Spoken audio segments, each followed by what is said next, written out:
energy. They use intensive therapy, role-playing exercises, and an immersive... He just keeps getting shit rubbed in his face. Please don't. You're gonna eat this. Oh my God, bro. I'd rather die. I would rather die. A bully tries to force you to eat fucking feces, bro. I'd go, no, just kick my ass. If you don't, your sister's gonna eat it. No, Bobby, don't. Oh my God. What are we in, a saw trap? What the fuck is this? Is this Jim? I talking to Jigsaw when he was in high school? If you don't eat the shit, your sister's gonna have to. Do it! Bobby, no. Eat up. She could just walk away. Like, she could just leave.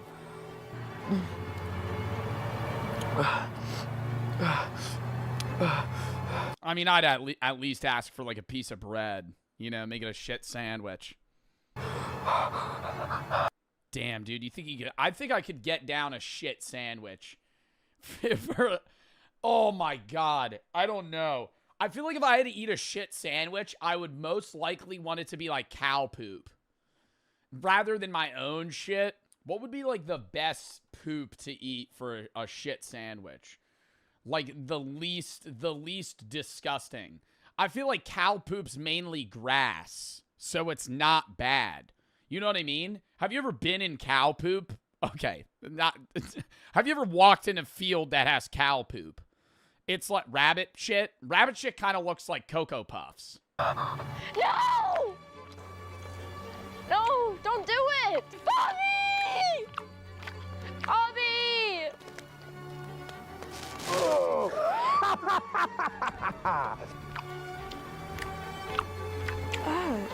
Bobby, ew! Maybe when I went camping, no, even then. I've always pooped in a toilet. I pooped in a bush. I think if I had a shit really bad, I could just fucking straight up squat and poop. But I would need to wipe my ass with toilet paper. People that are wiping their ass with leaves, bro, you got shit in your ass. You got shit in your ass. What the fuck? That's a really perfect turd. I think that actually might just be like a crushed up candy bar.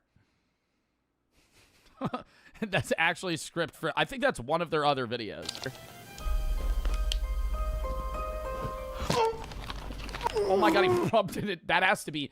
Yo, that has to be like a biohazard. That's like a biological warfare attack right there. Oh! Oh! Isn't that actually a crime?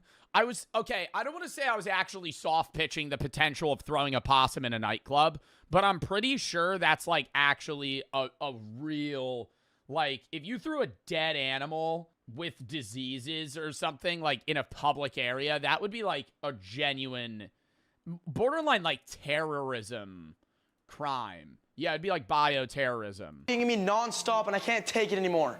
He just pooped on my new script. What are you talking about, Bobby? Mom, I'm serious. He literally came into my room. Lips. How's it eat? Auricles. There is a mandible, but the musculature is vestigial. There are no teeth or tongue in the oral cavity. So it just sucks in food. It just what is it, a filter feeder, bro? Oh my God. we see in the video is essentially an exact match. 2 large eyes, basically a flat nose, a very narrow lipless mouth, no ears, and a small jaw. This is what he wrote about the eyes. Yo, I'm killing that thing. Yo, I'm killing that thing. Oh my God. Chat. All right, new scenario. I fucking go live. I go live 2 a.m. There's a crashed alien ship. There's a crashed alien ship.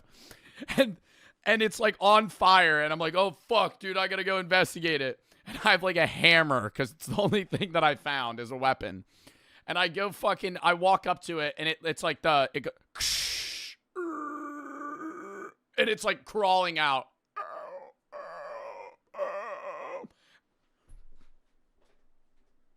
And you just watch me mallet its head in. I just fucking kill it. Just right there, you're like, yo, we could have spoken to it.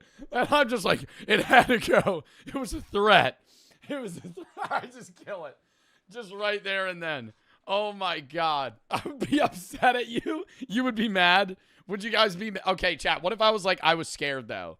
Like the alien comes crawling out and I just fucking instantly start killing it. It's the only one in the ship. Now it's just dead. We couldn't ask it any questions.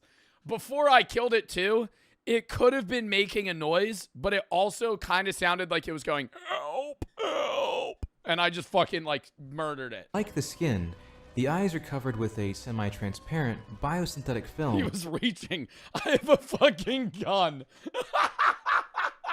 I have a taser. I just have a taser. I'm like, stay where you are. Stay where you are. I fucking start. I point the gun at it. It's like, I'm not. That offers the same environmental protection while providing protection against certain wavelengths and light intensity. When the film is removed, a more traditional eye is revealed. It's about 3 times larger than a human eye, and there are no eyelids. In other words, the black eyes of the gray are just very large human-like eyes with a dark film cover to them, no different than how you or I would wear sunglasses. Interestingly, this may be seen in the video where we see what appears to be the whites of eyes being visible. Then again, this also could be snow. So the eyes of the alien are, in other words, noticeably large, but not comically so, as shown in the media. Now, humans naturally form caricatures of things in their mind, using things that most define a person. So, for instance, if you met a person with a large nose and were asked to visualize them later, you may imagine it as being comically large. Same with the ears, eyes, etc. We see this in cartoons all the time, being that we exaggerate bodily proportions. So perhaps, is this also true of gray aliens and their black eyes? Lastly, I want to bring up another detail that is easy to overlook. In the photographs, it appears that the head is being articulated and moved around, which would open up many implications. A body, especially a naked one, would begin to freeze solid after death within 6 hours due to the exposure to a winter in Quebec, meaning either this body was very freshly dead, or that if this was a hoax, and be like, yeah, this is a dead alien we found in the woods. Too, in a field or wooded area not far from the road. They'll mind wipe you? You think they have that? Dude, I mean, that's a hypothetical I've ran through multiple times, chat. Alien UFO crashes in your backyard. You know? What are you doing? Right? I'm going out with a weapon, but I'm gonna be kind of like half on the offense, half on defense. I'm gonna be like kind of peaceful, like, you know, just no, I'm not aggressive, but I'm ready, you know, in case they try to lunge at me or something. I don't know what disease it has, so I might like wear a hoodie and go like this. Like poke it if it's dead. Like, like roadkill. I'd call my friend first, actually. I'd get Chris to pull up. I'd get Chris to pull up. Then we would both go outside with hoodies on and poke it. See what it is. Take a few pictures of it. Probably take part of its body. Write a note to myself in case they Men in Black mind wipe me. Put that away. Then call. Who do you call? Who do you call? You'd probably call like the police and say that you found it. They wouldn't believe you. Saul, the Ghostbusters. Yeah, I call the Ghostbusters. Hey, I know this isn't really ghost related, but this is something that you guys are going to want to see. I call one of the original. They made an articulated dummy for what would only be photographs, which would make no sense. Now, this uploader closes out their account stating that a book on this mystery is now in the works. It is unknown the progress or lack thereof on this, given that the last comment from this channel was 5 years ago. Now, here's an interesting detail. This 2008 video isn't on the channel, but I confirmed it existed on the Wayback Machine. A screenshot of the channel was also posted by a Reddit user, Problem Kunde, in 2022 in r/SkinnyBob, discussing the gray alien similarity to the alleged footage of a gray dubbed Skinny Bob. In the screenshot of the channel, the video is there. But if you use the link to get to it, you get greeted with this. This video is no longer available due to copyright claim. To a copyright claim by AVI MOAS. Now, who is AVI MOAS? I don't know. I found only one copyright claim by them, and it was this video. I couldn't find a single thing about them. I wish I had more information to share with you, but that's where the trail ends. So, what is my perspective on this case? Well, there are so many unknowns here that it is almost impossible to verify anything. But then again, that's the world of ufology. You have to fundamentally read between the lines because there's no map to guide you. Perhaps this really is just a very well-made prop. The FBI? I don't know, bro. I just wish I could see a fucking alien before I die. That would be so cool. For a student movie. Or Oh! At this point, he was done and tired of feeling this way. He was ready to make something happen for himself, looking for any spark of inspiration, until an idea unexpectedly popped into his mind. Is he baking poop right now? Like, what is this video turning into?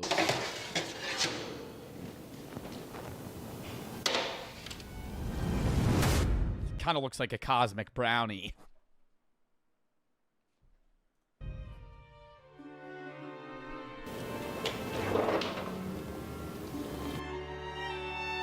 Oh, do not eat. The reverse psychology.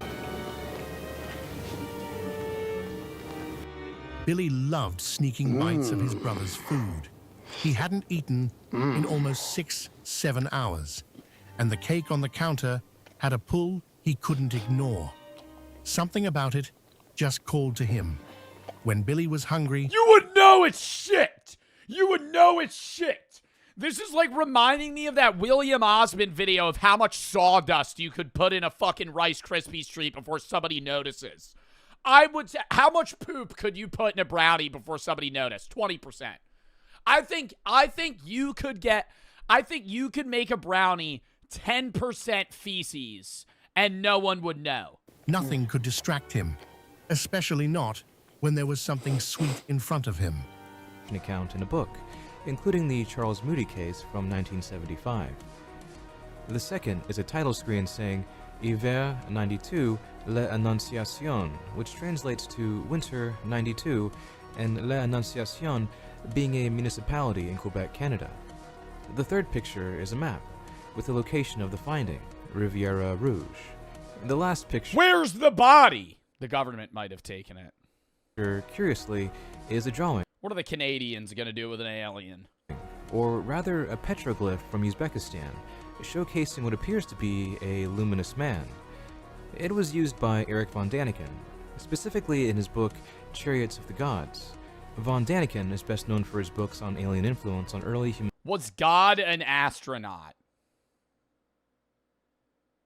Bro. civilization, more commonly known as the ancient alien hypothesis, which is likely why it was included in the footage. The uploader, claiming to be the person who recorded this and uploaded it to YouTube, provided detailed context for where he or she got these photos from and their attempts at making them public. The uploader writes, "In the winter of 1992, while I was living in Montreal, a friend of my former roommate came to our apartment to show us some strange photos. These showed what appeared to be a creature of unknown origin, an extraterrestrial biological entity, or EBE, apparently lifeless, discovered by a snowmobiler or perhaps... I'm cutting off its hand and keeping it. What? If I find a dead alien, I will... bro, if I find a dead alien, yeah, sure, I'll let the government know. I'm hacking off its arm and putting it in a box to be like, this is an alien's hand. Well, I'm going to show you a fucking 240p image. The second you would smell the poop. You know what would really give it away is if there's just like a corn kernel just in the brownie. Cake is cake.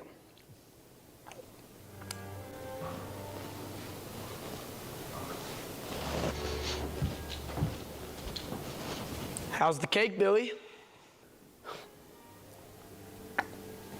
Sorry, little bro. Sigma's gotta eat. Tastes a little funny, but cake is cake. Yeah, that's probably because it's made of the same ingredients you put on my script earlier. Billy,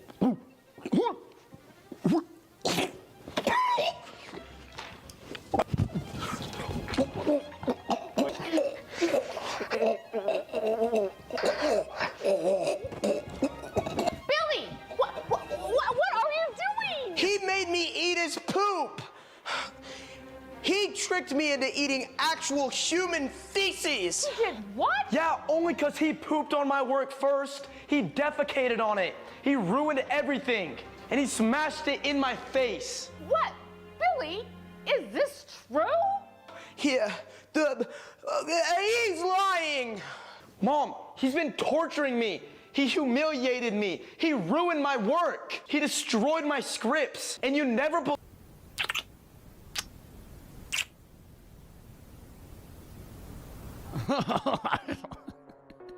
Dude, they bought like 6 different random shirts for this video.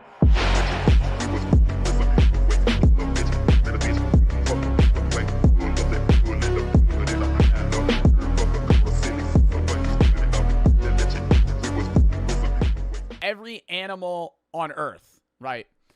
And to say that I've said this a million times. So, you know, if you watch a lot of my content, it sounds like I'm beating a dead horse here.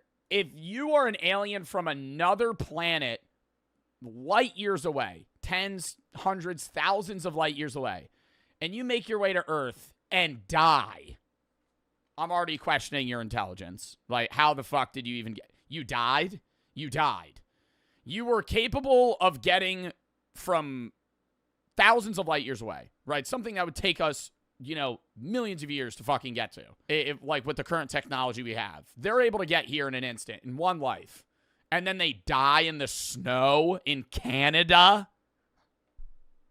That's already sketchy. And then on top of that, you evolved and developed, you know, maybe some level of consciousness perception on another planet. Say it's in the Goldilocks zone. You're not going to be bipedal. Why would you look like us and have 5 fingers and fucking all this other shit? 1 minute and 21 seconds long. It was uploaded by the YouTube channel called Etrange Videos in 2008. That is a wooden doll. That is a wooden doll. And again in 2013. And also included detailed comments from the uploader, giving context on its origin and claiming to be the one who did the recording. In total, there are 10 photographs of the corpse, and 3 other pictures to provide context. The first one is a depiction of Grays from an abduction. On the couch and look out the window.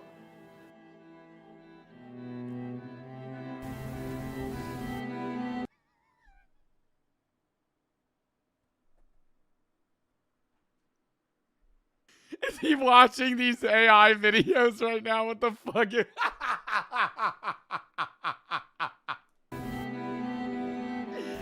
He just sits on that couch staring at nothing because of you. It was an accident. I don't care if it was an accident. I'm gonna make it my personal mission to ensure you never become successful. You destroyed our family, now I'm gonna destroy your dreams. See you later, loser. I got a date with your ex. Everything seemed to fall on him at once, especially since he always felt like his PP came up short compared to his brother in everything. That was not mentioned anywhere else in the fucking video. What are we talking about, dick size now? What does that have to do? Also, why does he know the fucking length of his brother's penis? That's not... What the fuck? Why would you know that? Why would he know that? Hey, buddy. Oh, hey. Your brother told me you were some YouTube scriptwriter wannabe.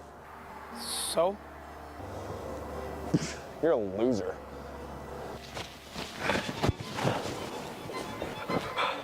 Scriptwriting? You're such a loser. Why don't you get a real job? So what? That face was looking real punchable in third period. Smell that?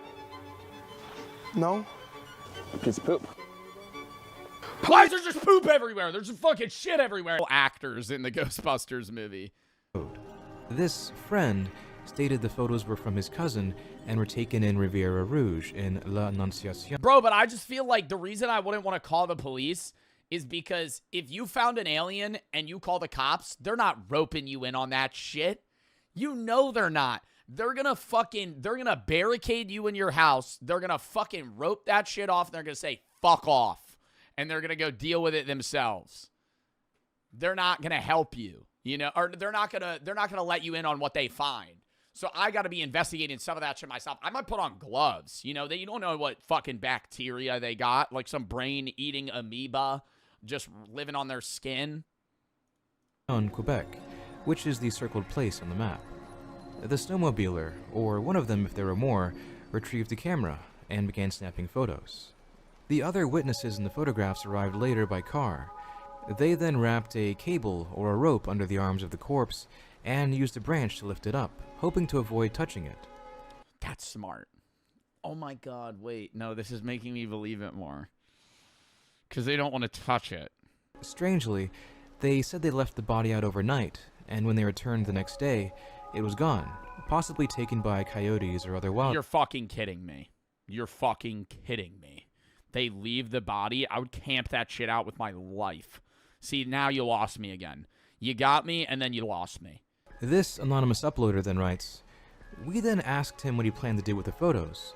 He told us..." I'm not mad if I go out that way either, you know? Like, if I see an alien, know there's alien life, intelligent alien life, and it gives me some disease and I die from it, I mean, I'm not happy, but like, you know, it's like at least you saw an alien. He would try to contact someone in the field of ufology to try to solve the mystery. Before he left, I quickly grabbed my video camera and recorded the photos one by one.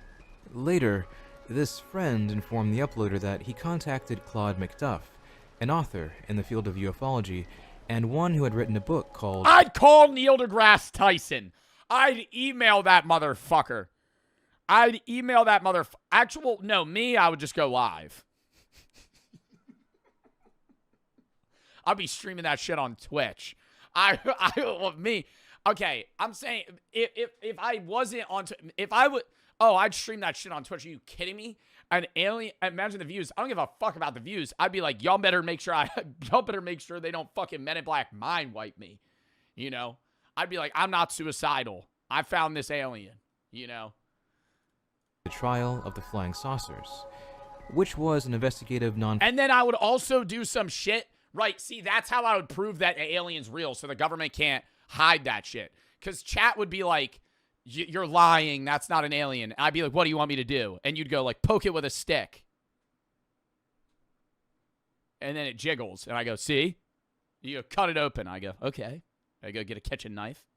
Walk back out. Some like weird pus fucking spews out of it. Fiction approach to UFO sightings and encounters, focused primarily in Quebec, Canada, using... What? Okay, actually, chat, no. See, let me give you the hypothetical. I go live, and I'm, like, in the wilderness. It's, like, 2 in the morning. You're just, like, watching TV, you know, about to go to bed, and you just get a notey, and you're like, Joe Bartolozzi's live. That's weird. And you tap in, and I'm like... Guys, you need to see this. And it's like really low quality. It's like cutting in and out, right? It's cutting in and out. Like it's like 420p, like 10 FPS. You hear me, but like the video's low quality and I'm like showing an alien, right? And I'm like videoing the alien and I have like a big spotlight on its body. Let's say it looks however you think an alien would look. What are you believing it or what question would you be to be like prove that's an alien? It's dead. It's dead. It's just in the world. It's dead. Its spaceship is also, like, mangled on fire in the woods. Pick it up. You'd say pick it up. Open its mouth. Ooh. That'd be scary, though. Because what if it was still alive? Like a deer. You think it's dead, it starts kicking. Cut it open, lick it. Bro. Eat it? What? Nah.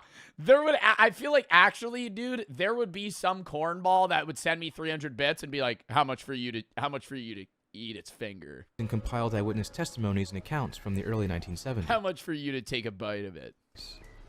However, Macduff informed this friend to not go public or attempt to make any money with the evidence. How much? There's no amount of money. There's no amount of money for me to be like, okay, yeah, sure, I'd bite the... Dude, what? You're getting a disease.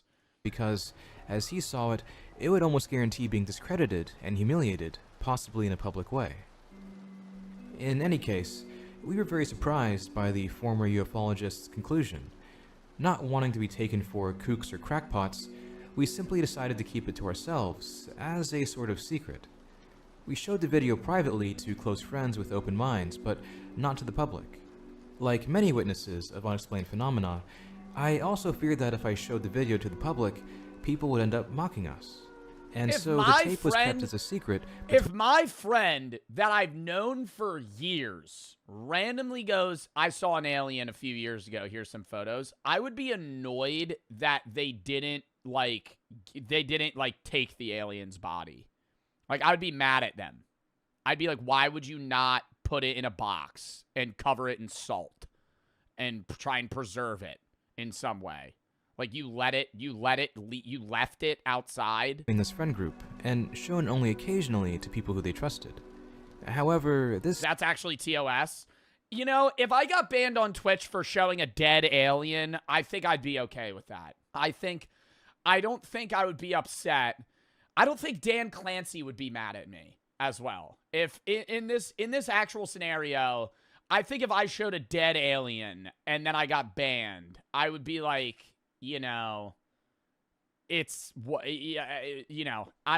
is for the greater good. Fast forward 17 years later to 2008. In October 2008, around 17 years after the photos came into my life, I finally decided to try my luck at solving the mystery. Lacking the equipment to convert the VHS of the EB... Yo, how do you live a regular life? Like that, bro, that's like the worst thing that could happen to you. That's like... I always talk about how I would love to see an alien, and I still stand on that. But, like, logically thinking, you seeing Bigfoot, a Yeti, an alien, any mythical creature or scientific creature, if you saw that and then no one believed you, you would be the crazy guy that saw an alien. Like, you wouldn't be able to, like, just go to work the next day. Photos into a digital file. I had to film the VHS footage with my digital camera by recording it off the screen of my tube TV. I then uploaded the video online through the video sharing site YouTube. Thanks to this format, anyone can remain anonymous, and by avoiding judgment, share their stories or discoveries in peace. Lame. From there, the video was briefly lame. Bro, I feel like I would just be like, this is an alien I saw. Picked up within ufology circles, but not to the degree that the uploader had. Them being anonymous makes me think it's fake. They write, to help witnesses come forward or encourage investigators to take an interest, I included the email address etrangevideos@yahoo.ca at the bottom of the video description on YouTube. Strangely, at first, only one Quebecois investigator came forward, a certain Mr. Morin from Avni, Quebec. He published the details of the case on his website, where I used the pseudonym Mr. R. In December 2008, a journalist from a local newspaper in Riviera Rouge wrote an article about the video. We stayed in touch by email, in case any witnesses pictured in the photos eventually came forward. In January 2009, I reached out to another investigator. However, he declined to investigate, mainly because the only proof I had was the VHS. That's why you cut off its dick. Cut its dick off. They got whole museums about penises, bro. If you had its dick, they would be like, this isn't a dick of an animal I've seen before. Must be another creature. 13, I received an email from a Mr. Garcia in Mexico who worked for a TV show called Tercer Milenio, or Third Millennium. He wanted a Skype interview. You know they had a penis museum in Iceland and I didn't go? And I didn't know about that until recently, and I'm really upset about it. I'm really upset about it. Bro turned zesty from poop. You won't believe it. Can't wait for this watch. On tomorrow's teachings. No, Bobby, don't do it. Billy would never do that. What are you talking about? Where they suck your body, pause. They kill you, create a clone of you, and when they find you, they go like this. And then they kill you again. It's not Barbarian. What is that movie? Invasion of the Body Snatchers.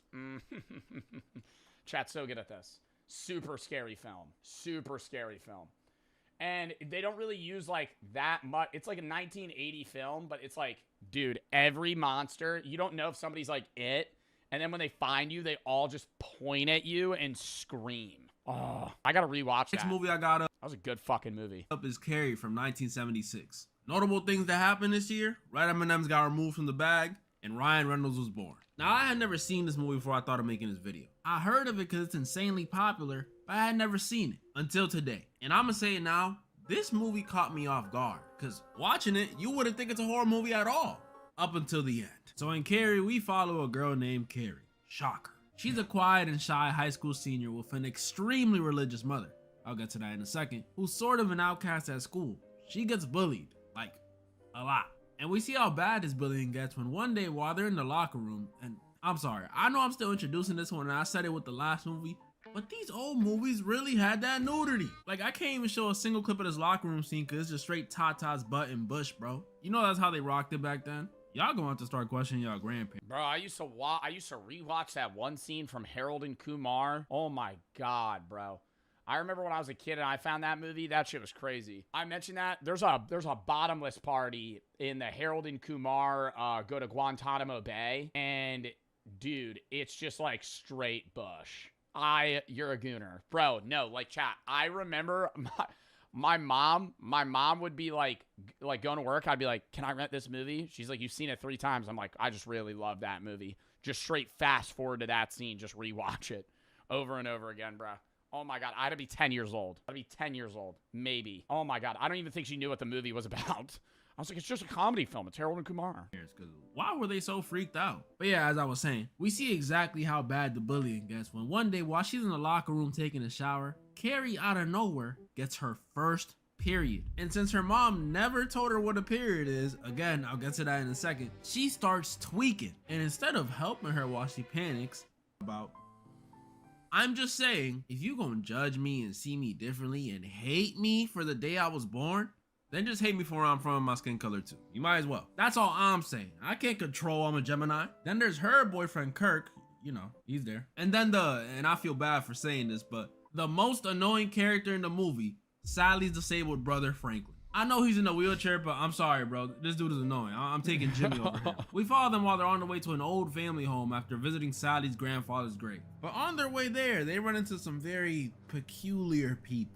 First, while they're driving, they stop to pick up this hitchhiker. And thank goodness we've evolved past doing this. I'm all for people being social. As a matter of fact, I actually think people nowadays should be more social. But this is too social. And this hitchhiker they got is exactly what you'd expect. He's covered in fucking blood. Crazy guy. Takes photos of them, cuts his hand open, cuts them open. This dude even lit a fire before they finally kicked him out. And then if that wasn't weird enough, when they stop to get some gas, the guy working there tells them not to go mess around in their old house. He's Southern, so you know he got the accent. And when he finds out the house they're going to, don't go messing around now, you hear? There's dangerous people in these parts. It's actually theirs. He for some like every old guy in a horror film. Did you hear about the demons? Reason does a complete 180 and ask them to stay for some barbecue? Huh?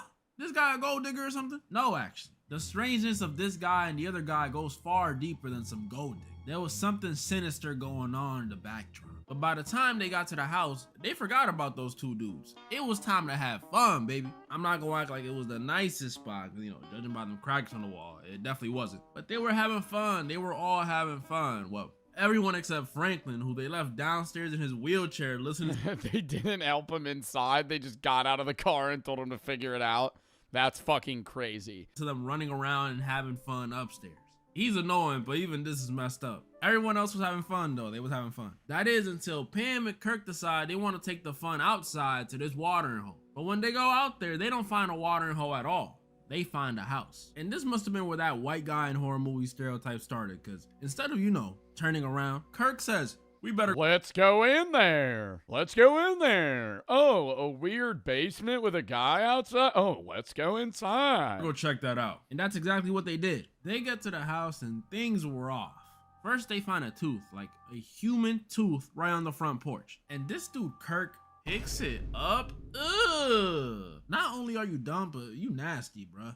And to make things more concerning, when this dude Kirk goes inside, he sees animal skulls and hears pig noises coming from this room. Yeah, I don't know why you would walk inside. Like, you should just leave right at that point. I better go check that out. But the strangest thing came when Kirk Let me goes keep to walking in. check out the noise. And then Leatherface comes out and kills him. And in a gruesome way too. A hammer, and it caused him to convulse, And let me go on a little tangent. Sending like monkeys in space for some amount of time or some shit. I know there was like dogs and other shit, but weren't we sending like chimps up there to see like if they would die? Because it was like, well, we don't know. You know, nobody's been up there before. So we said, let's go to the moon. That was China. Well, I'm saying we meaning humans, not we meaning the U.S. I'm saying like humans were sending animals up there to see if they died because we didn't know what would happen. Land on the moon. And walk around. Even though they beat us in all these other categories. Right. And we did. So what happens? We get to the moon, look over our shoulder, no Ruskies. We're done here. So did we really go to explore? No. Or did we go to just beat the Russians? Right. We have not been back to the moon in 50 years. So you know how many scientists went to the moon? 0? One. Do you know which mission?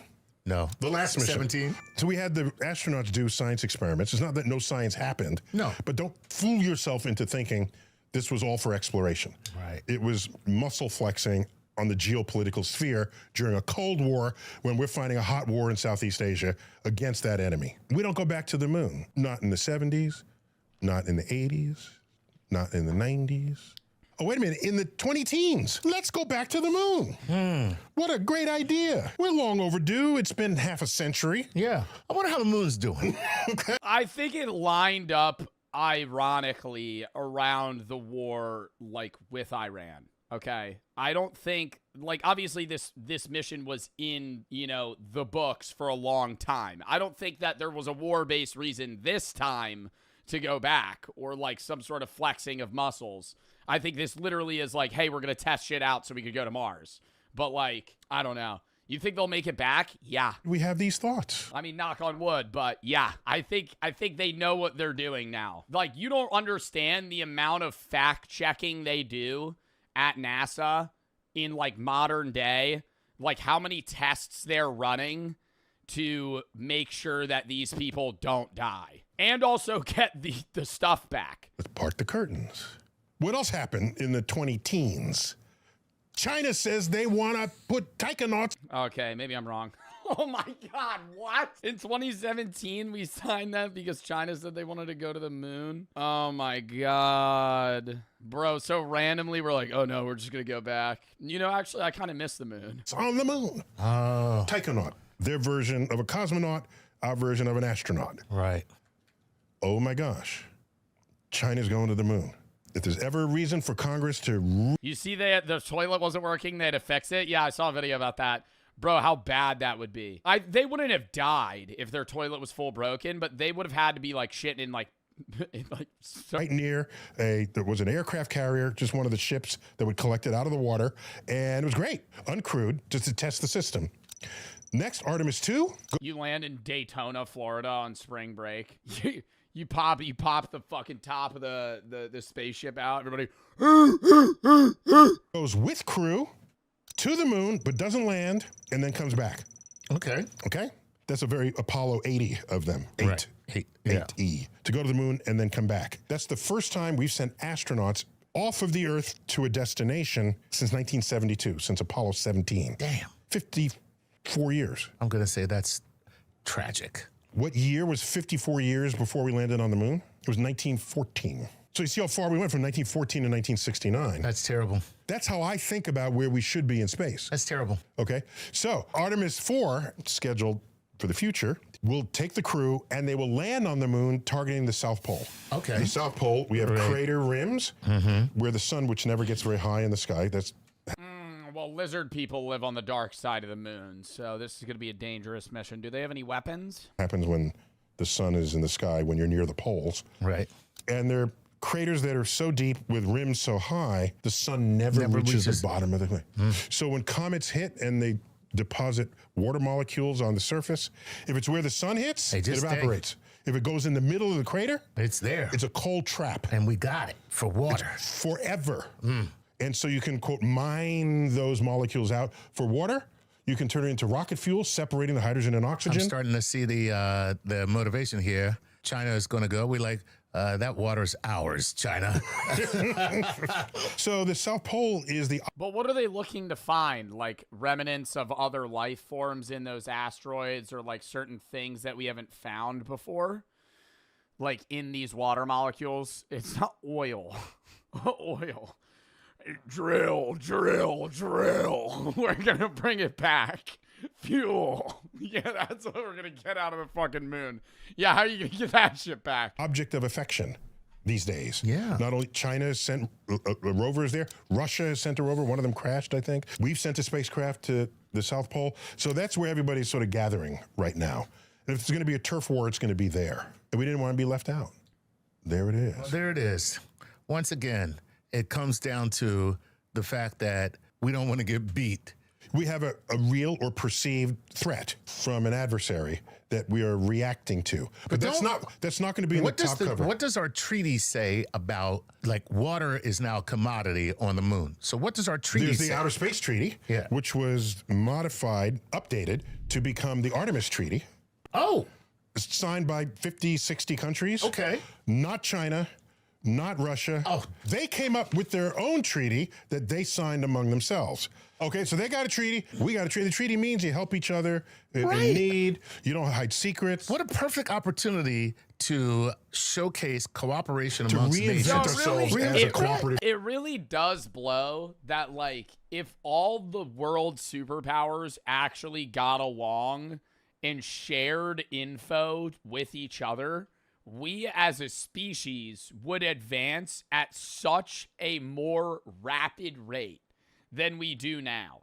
Because we're just gatekeeping info from one another that, like, oh, we need this bit of info that you have. You need our info. And instead of just giving it to each other, we're going to spend 10 years trying to figure it out so we can piece our own puzzle together rather than just handing it to each other. Like, as a cooperative species, like we're not on Earth anymore. Like it's all Kim, bro. It's over. I'm telling you right now, Kim Jong-un has zero valuable information for any of the world superpowers. I'm more so talking about China, Russia, the United States. If they all shared info with each other, that would be fucking awesome, right? We can't even go to the damn moon and work together. Man, she just had a moment, y'all. It was a moment. But her mom, after the whole telekinesis and going to prom with a boy stuff, must have not been in the bestest of moods. Cause to comfort Carrie, she told her that she should have killed her when she was born. All right, mama. I don't know if that was very nice. Carrie's mom stabs Carrie. So you think a period is a sin, but not this? Mind you guys, she was gonna do this regardless. Don't think she's doing this because of what happened at the school. No, she doesn't even know that. She was hiding behind that door like a weirdo before Carrie went up the steps. Carrie, with no other choice but to defend herself, starts using her powers to throw knives at her mom. Oh my. And not just like 2 or 3, the whole cabinet, essentially making her hit the same pose as the St. Sebastian statue in her closet. Oh my goodness, you know that gotta hurt. Or at least you think it would. It looked like Carrie's mom was enjoying it with all that moaning she was doing while it was happening. I guess it's been a while. And that kills Carrie's mom.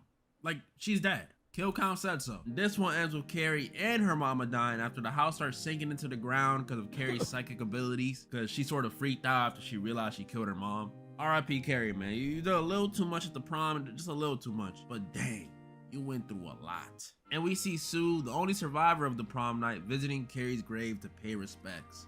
Oh man, that's kind of sad. Oh Jesus Christ. Oh my God. Why am I getting scared? Yo, that actually scared me. Yo, that actually scared me. And I know I just talked about this movie crazy. As you can tell, I think it holds up. But that's not even the... I was gonna say, bro, why is she paying respects, bro? She killed everyone. The oldest movie I really wanted to go over this video. But before I get to that one... Now this... Dude, Texas Chainsaw Massacre, the movies aren't bad themselves, but it's like so easy to outrun this motherfucker. Like, he's an out of shape guy wearing somebody else's skin holding a chainsaw. Like, you could just run away from him.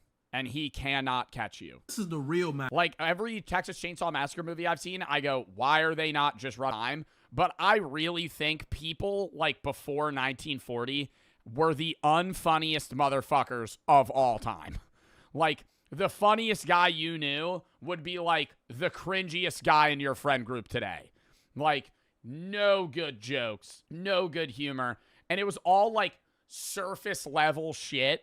And none of it was like raunchy, guy kills her or something. Tells her mom, and us pretty much, that she has telekinesis. Yeah, on top of cramps, turns out her first period gave her access to some supernatural abilities. Anytime Carrie gets upset or concentrates, she can move stuff with her mind. Which is like, alright, my puberty gave me voice cracks and random boners, and she gets superpowers. Oh my god, bro. What y'all doing? And literally just talking, you'd be like, yeah, so I was going the other day. Carrie's mom was obviously terrified. I'm not gonna lie, I would be too. She tells her it's the devil. The same devil. Morning Wood, bro. Now that shit was the worst, bro. You're in middle school. You got to give a speech. Not right now. Not right now. That took your father. I can't. No. Away. But Carrie tells her, oh, mama, it wasn't the devil. He just ran off with a woman, mama. I know that low-key hurt. Then she also tells her mama, I'm going to the Libby, you cannot relate to that. prom, and you can't stop me. Who is she feeling like? Who? Think you cold, Carrie? You know you cold, Carrie. And so Carrie was going to the prom. We even get a cute montage of her and Tommy getting ready for the prom in their own ways. Carrie makes a dress and learns how to do her makeup. Tommy goes with his I had to get up once though. It was so embarrassing. Just pitching a tent. You just you just stood up and walked into the front of the class. friends to get a suit. I'm telling you, you nearly forget this is a horror movie. You see Carrie all excited to go. Her mom is obviously still being a negative Nancy the night of, saying everyone's gonna laugh at her and freaking hitting herself. All right, calm down, lady. But Carrie just sits her down using her mind powers and leaves. And then Carrie and Tommy arrive at the prom. And not only is this the beginning of the end, but this is also where it gets a little sad for me. Not because of anything Tommy did. No, him and Carrie actually had a blast. Carrie talked with Miss Collins, who was very happy for her. Aww. Tommy and Carrie laughed it up and talked about going to an after party. Okay, I was trying to refrain from saying this, but can this dude not be Joe's cousin or something? Joe, if you watching this, am I tripping or can you not be That cousins? does look like me. That does look like me. I don't know who that is though. Bruh. But yeah, he flirted and danced with her. And he even kissed her. Hey Tommy, don't you got a girl? Scandalous. But knowing everything Carrie has been put through, I couldn't help but just be happy for her. No joke, I was smiling ear to ear watching this. Grow that hair? Dude, hell no. Chat. I would look like such a dork if I had long curly blonde hair and I'm wearing my gaming headset, bro. I would be on my face. It would not work. Man, too. I don't care. But then came the prom king and queen voting. And you see, I mentioned this earlier. Chat, would I rock a man bun? What if I really grew out my hair? Really grew out my hair and I got like a pullback man bun? Like Rhett from Good Mythical Morning. But while Carrie was over here all excited and getting ready for the prom, there were people who were still upset at her. People who were planning on getting revenge for getting When does this become a horror movie? I'm in trouble. Yeah, that girl Chris from earlier, she was still mad. So she concocted a plan to get some payback. After finding out Carrie was gonna go to the prom with Tommy, she enlisted her boyfriend and some friends to swap out John Travolta the prom votes to make sure Carrie and Tommy win. So while Carrie and Tommy are on stage being crowned, old horror movies, before it even starts. Old horror movies in what sense? Like old Dracula? Dog shit. Dog shit film. The earliest horror movies were terrible. Jump scares were bad. And people were shitting their pants over literally the least scary thing possible. But the era of slashers, Jason, Scream, or Friday the 13th, Scream, Ghostface, you know, Freddy Krueger, awesome. I will say though, I wasn't a big fan of Nightmare on Elm Street. I've seen like almost every like type of slasher film. Not a lot of the Jason films, but I've seen almost every Scream movie. I think I've seen every Michael Myers movie, or Halloween rather. But I did not like Nightmare on Elm Street. Leatherface is kind of lame. you know, as much as I love them, horror movies nowadays Texas Chainsaw's goated.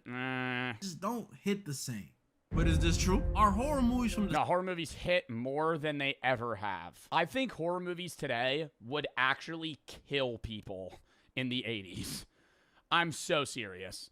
Like, yes, The Conjuring isn't modern, But even like newer horror films, like a Blumhouse movie or some shit, I think I would love to teleport back to the 90s when people were like getting ready to watch fucking Scream or some shit, and then throw on fucking what is the most scary what is the scariest movie of all time? It's not Conjuring. Oh my god, he has tapes in his attic. I've seen the movie. No, it's not Terrifier. Sinister. Sinister is supposed to be like the scariest film ever based on heart rate. Like scientifically, I think Sinister is the scariest film ever made. When they did an experiment, they tested people's heart rate, and like it had a lower peak heart rate, but the average heart rate of somebody watching Sinister was like 120 or something. Like you're just stressed out the whole fucking movie. It's not even scary. I agree. I think it's more of a stressful film. I didn't think Sinister was that scary. I think Conjuring is the scariest movie I've ever seen. Disturbing Terrifier. The 70s, 80s, and 90s, really better or scarier? Well, that's what we'll find out today. Today, ladies and gents, I'll be going over a few horror movies from back in the good old days to not only figure out how well they hold up, but to answer that question. Are retro or vintage or old horror movies really better? Are they? I'd like to know. Dude, they're very predictable. That's the only problem. So they're kind of like comfort films in a sense, even if you've never seen them, but they're so predictable. If you're watching a Jason film, there's going to be a naked woman. She's going to take her top off. She's going to be the first one to die. Almost always. The virgin lives. The virgin lives almost always as well. And that's like, for some reason, a part of every horror movie. And, every Jason film, it'll just be like, oh, wait. Oh, sorry. Let's go skinny dipping. It's like, what? And then fucking Jason is watching from the distance. Kills you. And in the end, I'll go over one of the oldest horror movies ever to see how it holds up over a century. Nosferatu. Century later. Yeah, a century. And the first one I got up is called... Nosferatu came out in fucking 1920. Slumber Party Massacre. Guarantee you there's probably like 8 topless women in this film. I've never seen it. Now, some of you may know this one, and some of you may just read the title and think, Slumber Party Massacre? That sounds a lot like Texas Chainsaw. I know what it sounds like. And I'm gonna get to that one too. I'm doing this one first though. Slumber Party Massacre. Oh god, 0 G's. How are we gonna do this? Too difficult to test. Like it's some sort of experiment. As noted in a Reddit post, Newton's third law makes it difficult to maintain contact without specialized techniques, such as Velcro or being held by another person. I assumed they'd just cocoon each other and then jackrabbit it. That, in my head, I assumed they'd just be kind of floating around the space station just ripping it. Like, that's probably how it would go. Gemini, how many did they have? Maybe 2. Yeah. Apollo 3, all increment up to landing on the moon. So they're up here in this little capsule right here. Exactly. Capsule. And this is... Okay, no, back to what I was saying. Why, dude, this whole rocket, I know they're so worried about weight. Like, weight is such a big thing, and it's like, they have to literally factor in, like, every small thing they bring on the ship. You're telling me they can't just make the rocket a little bit bigger? So then the fucking capsule could be a little larger? Absolutely. And this is the Cape Tower. If something bad happens, this launches and carries the capsule and its residents. That was the problem with the other, oh my god. Wait, this is why this rocket method's a lot safer, because what was the other spaceship method they had where it was like an airplane? The space shuttle. The space shuttle was like the dumbest invention, because if something goes wrong on the space shuttle, you're just strapped to fucking explosive fuel. Like, if, say this goes wrong and you're at the top, just shoot right off, you're good. Like, you just die on this. Bad happens, this launches and carries the capsule and its residents away from... It glides down to safety. I'm saying it in a moment where, like, you need to get the fuck off that rocket. From this bomb that they're sitting on top of. Okay, so... we got one of those as well, but it's specially designed for the future. It's called the Space Launch System, SLS. So it has not only a big old giant rocket, it's got what we're familiar with now with the space shuttle. Yo, I can't imagine being one of the astronauts at the tip of that rocket. You're already like 400 feet in the air, and you just got fucking 80 tons of fuel behind you, and you're just like... like, what is the G-force on that? They probably have to train for that shit. It's got 2 solid rocket boosters on the side. The value of that is you use up their fuel, and when they're done, you just drop them away. There you go. You don't want to carry empty tanks. Empty tanks. And then the main rocket will also have multiple stages as well. This was the brainchild of Werner von Braun. Multi-stage rockets. Right. Without him, we'd all have Oh, yeah, Werner von Braun. Yeah, I know the name. these bullet-shaped V2-looking rockets that are not multi-stage. It was his idea to do this. You drop away things you don't need anymore, and that way the remaining thrust is pushing on a lower mass object. Right. So the SLS, with the capsule included, is about the same size as the Saturn V. But here's a good way to think about how big it is. Let's compare it to the Statue of Liberty. Oh, get the fuck out of here, dude. It's as big as the Statue of Liberty. I would have thought that it was large. It's as big as the Statue of Liberty. That's how big the fucking rocket is. I will say I did go to that one museum in Florida where they still have like one of the rockets. And check it out for himself. You know it's in the plan. These are professionals. That is rough. Yeah, I mean, you gonna make me the chauffeur? Go to the moon. Wait, was he the pilot? Who was Michael Collins? Like, why did he stay? Yeah, he was the pilot, so that's why he had to stay back. What if he just dipped on them? Make me the moon chauffeur. I didn't even get the moon chauffeur. I'm the moon chauffeur. Then there's Apollo 12, Apollo 13, the ill-fated one. Right. Old Hollywood movie. Yes. On that, directed by Ron Howard. And What? Sorry, I'm not making a joke. I'm actually curious. Which was the one that blew up? Because one of them, they died. Apollo 13, the ill-fated one. Oh. Old Hollywood Sorry, I gotta pay attention to the fucking video. movie. Yes. On that, directed by Ron Howard. And then Apollo 14, 15, 16, and 17. All right. Why did we go? We're Americans. We're explorers. It's in our DNA, is what we are told. Right. That's not propaganda. why we went. That's not why we went. No, why do we go? You could want to go for those reasons, but that's not what makes anybody write a check. Yeah, exactly. Who writes the checks? Congress writes the checks. Right. You got to spook Congress somehow into writing the check. So Kennedy. Do we know how much it costs to do this Artemis 2 mission? I'm Googling. Artemis 2 mission is estimated to have cost around $4 billion. Okay, I'm going to have an outlandish take here. That's not that much. To go to the moon? Okay, yeah, $4 billion is a lot of money. But, like, Elon Musk could fund 50 of those. like, brother could sell all his stake, cash out. Says we go to the moon and do this, that, and the other thing. It's $90 billion for the entire mission, $4 billion per launch. What? You're saying for all the equipment and gear, but aren't they recovering some of that? Like the spaceships, you could reuse that. Like it's not just gone. How much is the entire Artemis mission? 93 billion. The Artemis program, 93 billion through 2025. Massive undertaking, heavy lift rockets, infrastructure, 100 billion total for the full campaign. Okay, so it's $100 billion. Because it is hard. So Yuri Gagarin comes out of orbit. Okay.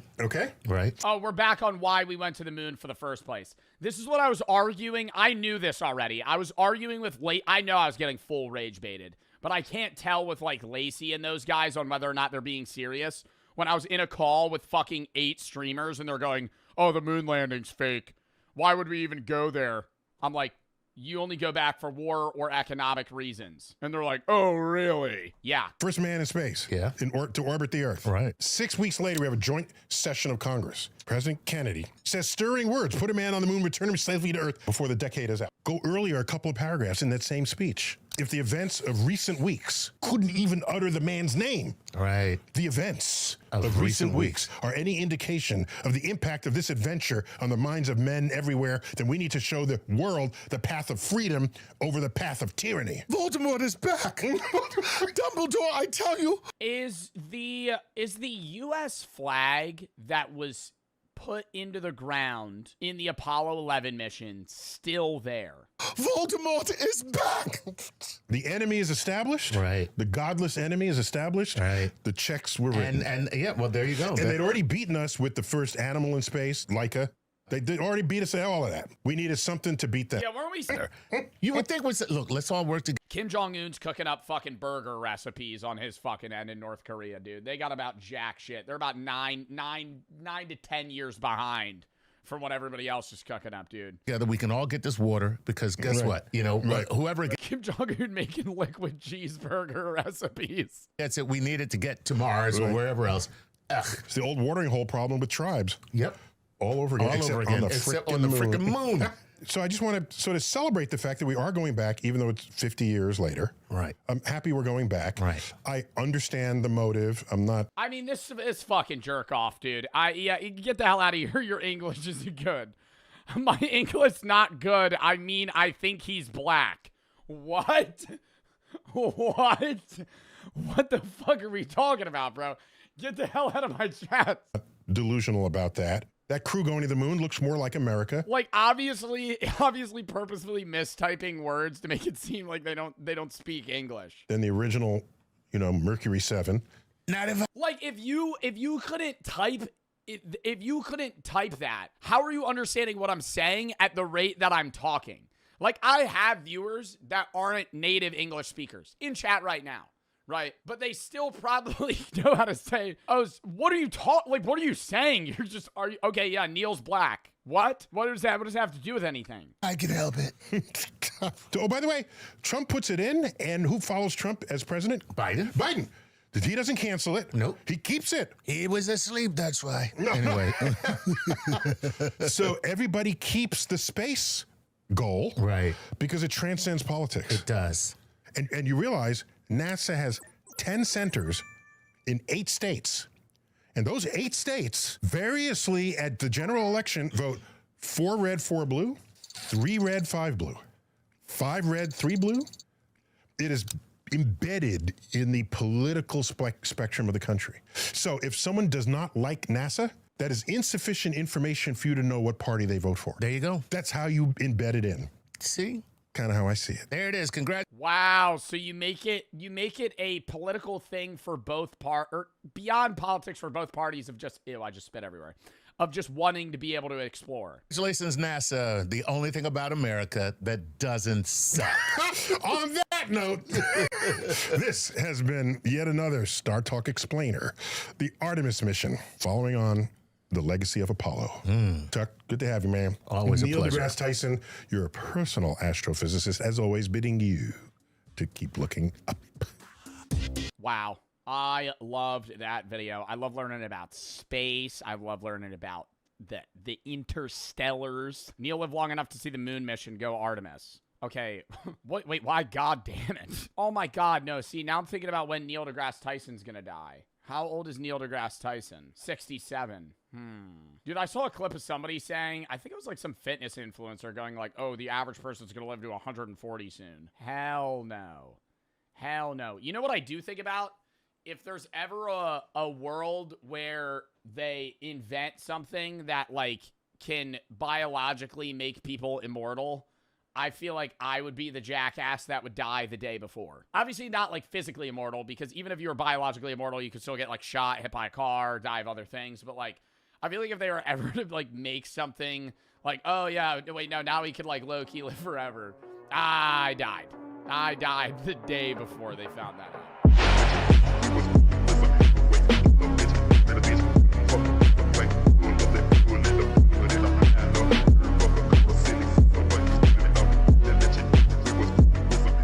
Believe me, because he always acts perfect around you. Oh my God, Billy! Is this true? He deserves it. He ruined this family. I can't believe what I'm hearing. That's it. That's enough. This behavior is unacceptable. But, Mom! No buts. Behavior's unacceptable, but she acted like a teacher. Yo, the brothers are making each other eat their own poop. I feel like this is more than a sit-down conversation. What do you do as a parent when Canadians find a dead alien?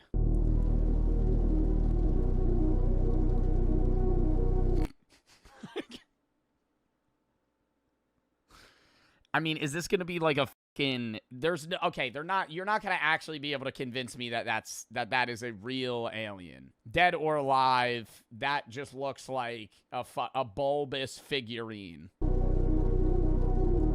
A bad prop. That one looked more real. I just fully...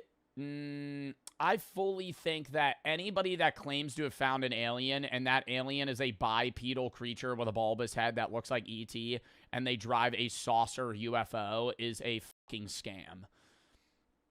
I mean, yo, great way to, you know, actually disguise yourself as an alien is to just like pan into the stereotypes, but like I'm not gonna believe that. 1992. Over a decade ago, a very strange video emerged on the internet. It shows a recording of photographs taken in 1992 in Quebec, Canada. Those photographs depict what appear to be a short, naked corpse of a gray alien. What is also mysterious is how little— If it has a dick, I'm not believing it. I'm putting that right now. If it has the same reproductive organs we do, nope. Nope. Or if it's smooth, that's also another thing. I need to see some weird, like, bulbous thing popping out of its, like, right shoulder that it uses to, like, reproduce. Information exists on this case. And so, ain't no way there ain't no way an alien penis is a thing. did a deep dive. The footage itself is one— Almost every animal has genitalia on Earth. Almost Experience to help young boys explore alternative lifestyle choices. Most of the young men, by the time they graduate, develop attractive relationships with other men. Oh, it's not gay camp to make you not gay. It's a gay camp to make you gay. Instead of channeling their energy into violence and aggression. But Mom, it's actually gay camp. I want to come back liking dudes. That's it. I've made my decision. You're gone Monday morning. Take that, Billy. Bobby? Can we Bobby, I'm headed off to gay camp. talk? What do you want? I wanted to apologize before I leave tomorrow. I'm going to gay camp, and when I come back, I'm probably going to be attracted to men instead of women. I appreciate that, but you're already zesty. I also found something that you might love. There's this YouTube channel called Tomorrow's Teachings, and they're accepting stories from fans. If they— Oh my God. What? They'll make a video from like a chat, like a comment. like your idea, they might actually produce it and put your name as the creator on their channel. It's in the link of all of their videos. They have this whole submission program where you can send them your story ideas and they'll turn it into an actual video. Are you serious? Yeah, I am. You really think they'd pick my stories? Bobby, your stories are incredible. I was just jealous because I knew you had more talent than me. You deserve to have your stories seen by millions. Friend making out and make you watch every single second of it. Why are you being so cruel to me? You're supposed to be my big brother. You're supposed to support me. Dude, you know what's crazy though is there's actual instances of like people dating two different siblings in Stakes here. Steak, how long did this Steak? How do you know the Tomorrow's Teachings people? You're in like all of their videos. Did this take like a day to film? Cruel to me. You're supposed to be my big brother. You're supposed to support me, not tear me down. You really want to know why I hate you so much? Yeah, I don't know why. Because of what you did to Dad. It was supposed to be a simple moment. Who the fuck throws a football like that? It was supposed to be a simple moment. A dad and his son playing catch in the yard, laughing between each throw, until one moment changed everything. Oh my God, he was texting and driving and ran over his dad. That was 2 years ago. Wow. You're still holding on to that, Billy? Still holding on to it? Bobby. He would not die from that. You're driving in a rural neighborhood. How fast do you think you need to get ran over for you to... Okay, I don't know if this is a conversation that I want to have.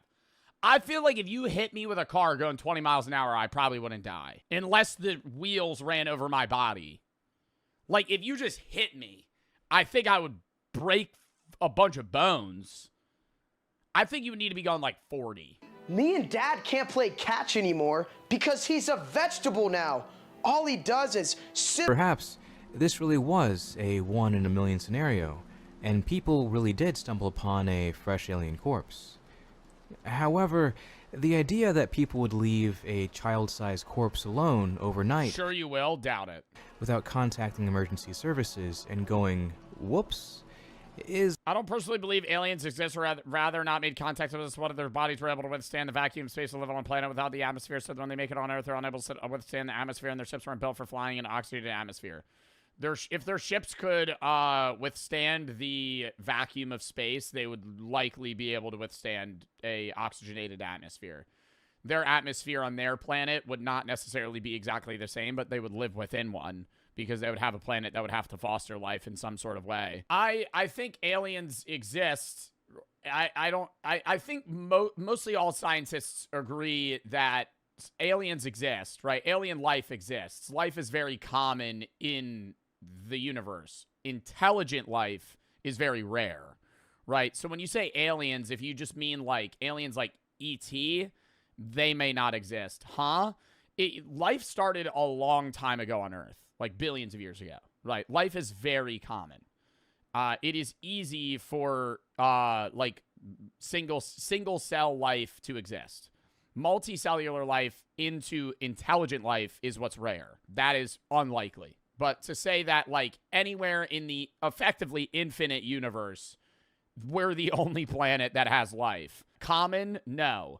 Common in the sense of in our solar system, but common, yeah, no, not common. But in the sense of the universe, which is effectively infinite, yes, there is other alien life. I think your alien mom story could be huge. It could be the next Spider-Man. I don't know about that. I don't think the alien mom story is going to be the next Spider-Man. Submit it. What do you have to lose? So that's exactly what he did. He took the opportunity in front of him. A real chance for his name to finally be out there, for the world to see. And as the months passed, everything began to shift. What? What? What? What? His life changed in ways he never expected. I actually did not know what? Oh, no, stop. Are they going to make my voice sound stupid? Hello? Yo, Bobby. I saw that video you wrote for tomorrow's teachings. That was spicy. Dude, I'm a huge fan. Thank you. Yeah, that was a great idea.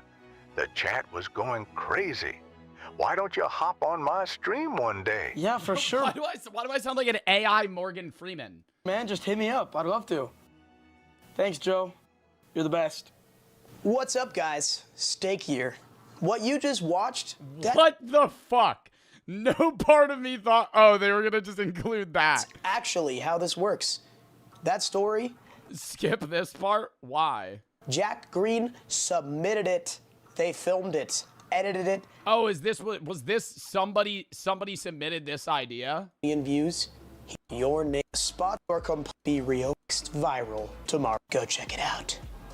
Hope you learned a very valuable dream and he's back from gay camp. Monday survival mode on. Running away. Why are they not just running away? He is a middle-aged, out-of-shape man with very limited mobility because he's holding a chainsaw and vision because he's wearing a skin mask. Massacre people remember. This movie came out in 1974. Notable things that happened that year: Hello Kitty was created, and it has had Mexican girls in a chokehold ever since. Alright, so in Texas Chainsaw Massacre, we follow a group of 5 friends in the middle of a trip. And before you say typical, this is like one of the first movies to do this, okay? You're watching sliced bread be made. But yeah, we follow a group of 5 friends who are on a trip somewhere. We got Sally, who's like the main girl, you know, she be chilling. Her boyfriend Jerry, who on Wikipedia says is supposed to be somewhere between 17 to 22, bro looks 45. Holy. Supposed to be somewhere between the age of 17 and 22, which I'm just like, yeah. If he was doing meth since the day he was born, he's 22. That's an insult to 27-year-olds, bro. He's more like 36. Then there's her best friend Pam, who's 36. I would say 40s, bro. Really into astrology, which I'm not even gonna say anything about this, because this dude used to scare me crazy. Big dude with a chainsaw wearing a face on his face. I used to piss myself just thinking about it. But watching this again, yeah, this dude does kill people, but He's sort of like a goofball. Like, every time he runs into people, it's less of a, I'ma kill you, and more like a, oh shit, now I gotta kill you. Like, when was the last time you see Michael or Freddy sit down and reflect after killing someone? You don't see that. Don't get me wrong, he still is scary. I mean, he's still wearing someone's face on his face. And he would murk you if you step into his house. But I remember watching this when I was younger, thinking Leatherface was the scariest part about this movie. But no, not completely. The scariest part is yet to come. Because after people keep coming into the house, first Pam, who almost makes it out, but Leatherface catches her and puts her on a hook. Wait, they all just keep going into his house? Why don't they just like call for help? Ugh, oh my. Is this where Dead by Daylight got it from? Then the old looking young guy, Jerry, who came to look for his friends only to get caught. The last two. They all individually go in the house, one by one. That's crazy. Who remain are Sally and her brother Franklin. And you know, since they kind of gotta go make sure their friends are alive or whatever, they go out to look for them. But then they hear something. Leatherface comes out and kills Franklin too. I'm not that mad at that one. But again, like I said, he's still not the scariest part. When it gets scary is after Sally runs away all the way back to the gas station to see if she can find some help, she encounters the worker from earlier. And after asking him to help her and seeing him come back with a rope and a bag, she realizes they're in cahoots. Yeah, the gas station guy, Leatherface, and not just them two, but the hitchhiker from the start are actually a family of cannibals. Yeah, I know. What? I have not seen this original one. Cannibals. Yeah, I know. The hitchhiker, really? Who would have thought? And to me, this dinner scene after they kidnap Sally is the horror of Texas Chainsaw Massacre. Tied up in a chair made of people on some Ed Gein stuff. Then across from you is a table of dudes who are doing a try not to laugh with your suffering. That's some scary shit. And what scares me even more about this is, you know you can't reason with them. They're rednecks. Sally tries to bargain by saying she'll do anything, and that doesn't even work. Oh, poor Sally. Don't you know they only do that stuff with their sisters? But before they, I guess, eat her, the brothers, because they're brothers by the way, don't let this older one fool you. The brothers decide instead of killing Sally themselves, they should let their grandpa do it. Oh yeah, their damn near deceased That guy's alive? Gramps was there too. And if you think he might not That guy's alive. be a cannibal, no, he's as bad as the rest of them. He even dances when he tastes his blood. So yeah, they decided they should let their grandpa do it. But since this dude freaking predates the dinosaurs, he keeps dropping the hammer. It's kind of like that SpongeBob episode, the firmly grasp it. And this was their biggest mistake. Because while they're trying to switch who holds the hammer, Sally breaks free and jumps out the window. Most realistic horror movie character, I swear. And it's daytime now, so she just starts hollering. And as the hitchhiker is slashing at her back, getting closer and closer to catching her, a freaking semi-truck runs him over. I forgot that happened. And this one ends with that same truck driver stopping to help Sally fight off Leatherface, only to run away. To where, I have no clue. The mission's bringing us back to the moon. Chuck. Yes. We're going back to the moon. I didn't know I've been in the first place. NASA. All right, NASA's going back. Now, well, we've actually never been. Well, we've actually never been to the moon. Have you, what is that called? Have you ever heard of the firmament? Have you ever heard of the firmament? It's this thick air shield. Some would call it the atmosphere, but it's actually so thick that you're unable to travel through it. We're basically stuck on Earth. Back to the moon, yes. Let's back up a little. All right. Okay? The first and only other time we went to the moon was the Apollo program. Correct. As you know. We went to the moon 9 times. We faked it 9 times. Not even. Yo, I always think about the guy that went on, what was the first Apollo mission where they went to the moon? Apollo 7, Apollo 11, I don't really know. The first one where they went to the moon and actually landed on the moon, one of them had to stay back. And that's, well, not stay back. He was like the pilot of the ship. Yeah, I think it was 11. It was 7 or 11. 7, 11. Anyways, one of them had to stay back because, like, you can't have everybody land, and that sucks. You're like, oh, have fun. And they're all just jumping around on zero gravity in their little spaceships or little spacesuits, and you're just, like, sitting up there, sad as hell. Like that one guy from Interstellar. You ever see that movie? That one dude from Interstellar that has to stay on the ship while everybody else goes to, like, that one planet that's rotating really fast, so time dilation's different, which we're going to watch a video about later. And they come back, and he's, like, been waiting for them for, like, 30 years. He's like, oh, nice of you to come back. For them, it's been, like, 5 minutes. In my marriage, has that much faking taken place? Apollo 8. Okay. Went to the moon, orbited, and came back. Okay. Took that famous picture of Earthrise. Ooh. I love this photo. Oh my God. This was my computer background for some time. Over the landscape. That's right. Apollo 10 Okay. went to the moon, orbited the moon, deployed the lander, and then came back up.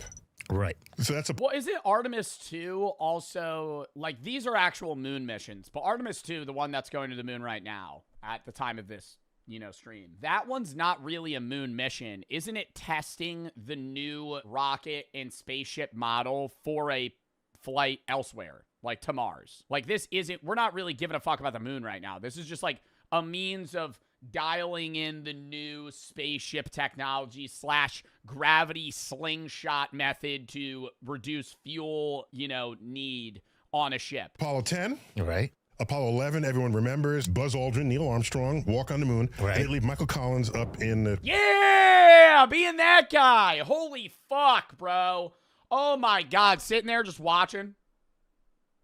The FOMO. I don't think anybody's had bigger FOMO. I mean, he is a professional, but still. Like, he knew that it wasn't like in the moment they drew straws and he was the one that had to stay up. Like, before they even left Earth, he knew. Capsule. Just left him up The cuck chair, actually. there. Didn't even give him the opportunity to go down later. Bag. There would have to be some sort of way they'd be able to fix that. Reinvigorate the funding to go back to the moon. It was that. It's good now, but like, ugh. Do the toilets in NASA, or not in NASA, do the toilets in the spaceship shoot out the poop into space like an airplane, like releasing stuff? Or do you think they keep the shit on board the whole 7 days? I feel like they could have a hatch that would be like, woof. That'd be awesome to see my turd full freeze just floating through space. Can't have So China. we announced program to return to the moon. We go to the moon. Not because it's easy, but because it's... Just straight diarrhea. Oh, this astronaut food's not sitting so well. I'm just straight shit in chunks. They just release it out. It all freezes, just smacks the window of the fucking spaceship. I don't know. Is there money there? And so this happens under the Trump administration. Yeah. Okay. So Trump says, let's go back to the moon. Yeah. And the program to return to the moon has one of the best names ever. Space Force? No. No, what is it? Artemis. Oh my God, I forgot about Space Force. Artemis. Artemis. Yes. So who is Artemis in Greek mythology? Artemis is the twin sister of Apollo. Look at that. You can't get more woke than that. That's, which is why we're changing the name to get rid of this DEI Artemis chick. Each one, just as the Sorry. original Apollo mission, each mission was a little more ambitious than the next. Okay. Right? As you heard, Apollo 10, they went halfway down, came back up. I love the incremental approach. It's incremental. I love and it. the press can talk about each increment because Exactly. each increment is more than what happened before. Yeah, no. Each thing is a progress wheel. Absolutely. Okay. So, remember the Saturn V? Yeah. I got it right here. That's I it. got it right here. It's all rocket. It's all rocket. It's just all It's all rocket. rocket. Right on up to here, and then right up to here, and then you get the astronauts. Right. There's three of them. We had Mercury had Bro, like, I refuse to believe that. Dude, if you look at the inside of the Artemis rocket, it's the size of, like, a bus. Not even. Like, half of a bus is where they live. So, wait, just thought of a crazy fucking question. Not in this scenario. Do the astronauts in the International Space Station goon? Because they're up there for, like, years. Surely. They got enough space up there. They got, like, rooms and shit be floating around. the Oh, astronauts. God. Right. There's three of them. We had Mercury had It's definitely happened. Bro, you know how I know it's happened is because one of those fucking astronauts in their head went, I'm going to be the first. Follow-up question. Do you think that there's any sort of, not the Mile High Club, but the space club? There's got to be two astronauts that have been in the International Space Station that have gone, surely. one astronaut. Look it up. I feel like that would be something they wouldn't say. Have any, I'm really going to Google this. Have any astronauts had sex in space? No verified records. NASA maintains that it knows of no intercourse in space. Yeah, no shit, bro. What are you going to tell them? Oh my God. Too difficult and too dangerous to test. What is this, fucking Fear Factor? Or funny, or like, you know, breaking any barriers. It was always like just like a knock joke would be the vibe of humor. On some Charlie Chaplin stuff. But 100 years old and no speech. Does this movie hold up? I think so. Look, the movie's obviously not the same level of scary as some films today. Nowhere near, actually. It's a simple story about a vampire whose name isn't Nosferatu. It's actually the Count, who is trying to, you know, do Count Warlock vampire stuff and suck the blood of this dude he met's wife. But y'all gotta understand how insane that must have been back then. This was before vampire movies were everywhere. Like, there was no romance ones like Twilight or any good ones like Abraham Lincoln Vampire Hunter. None of that. So for a little sheltered European boy to see this in theaters back then must have been traumatizing, even more than it scared me. But you're right. This is about how it holds up today. And y'all be happy to know that even 100 years old, it seems like horror movies don't change that much. Cause the main character in this movie is a idiot, just like in the newer ones. I'm serious, there's a scene, right? Well, I'll word it like this. If y'all woke up in the morning with bite marks on your neck and you have a roommate that only sleeps during the day, are you not gonna find that even a little suspicious? Just a little. Even if you don't know about vampires, you know this dude was awake at night when you got bit, so you could at least ask him what bit you. But yeah, point is, even though I may not watch it anytime soon or ever again, I think it holds up. In fact, I think there's modern horror movies that are much worse than this, much worse. Have y'all seen Imaginary? Talk about disappointment. Or maybe I'm just biased because he was in SpongeBob. Who knows? This one ends with the wife, whose name is Ellen, pretty much sacrificing herself and letting the Count suck her blood. And not because she's into it. No, this is not Carrie's mama. She did it to distract the Count, so when the sun rises, he doesn't notice. And the sun vanquishes him. Isn't it crazy that everyone in this movie is dead? Bro, but like, okay, you're watching the movie? Silence. Radio. Silent film is unbearable. Watch like 5 minutes of a silent film and they'll throw stuff on the screen. Wowza! In big text if it's a comedy one. Oh, that's not what was supposed to happen. And because you have to fucking read it. You have to read it. It has music? Yeah, usually. Usually there's like dun, dun, dun, dun, dun, dun, or some random shit. That's pretty much all the movies I wanted to go over today. But it's always like silly clown music. No judgment. I think these old horror movies hold up for the most part. Honestly. Wait, those shits are not copyrighted probably. I could probably pull up one. Old silent film comedy.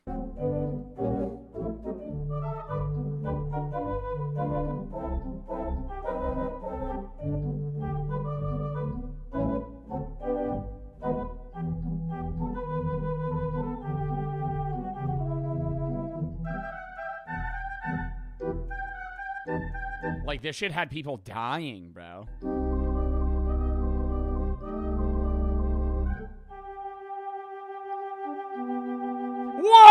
Whoa! Whoa! What the fuck? Best of Buster Keaton's greatest stunts. All right, I'm done with this. W.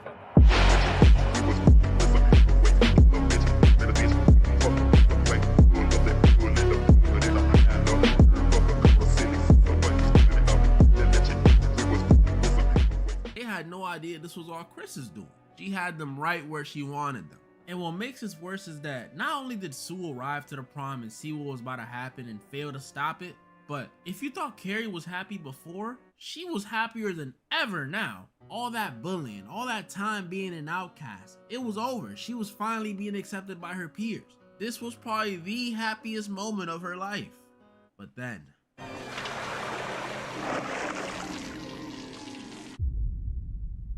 Chris spilt a bucket full of pig blood on Carrie. And as Tommy's outraged and confused about who could have done that to Carrie, that very same bucket drops down and kills Tommy?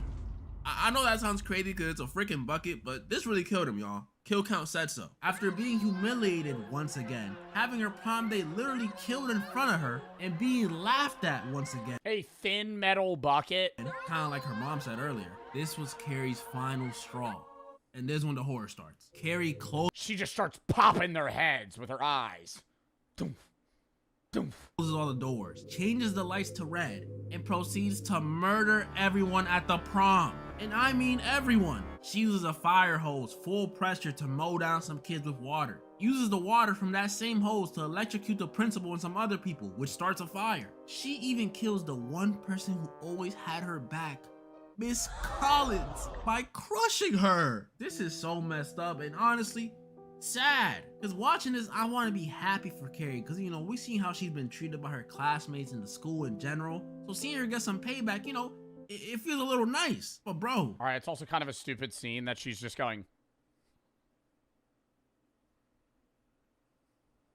as like her focusing. This is overkill. Everyone deserves to die. Everyone? What if like the janitor just walked in for a second? What does he have to do with this? And y'all wanna know what makes this worse?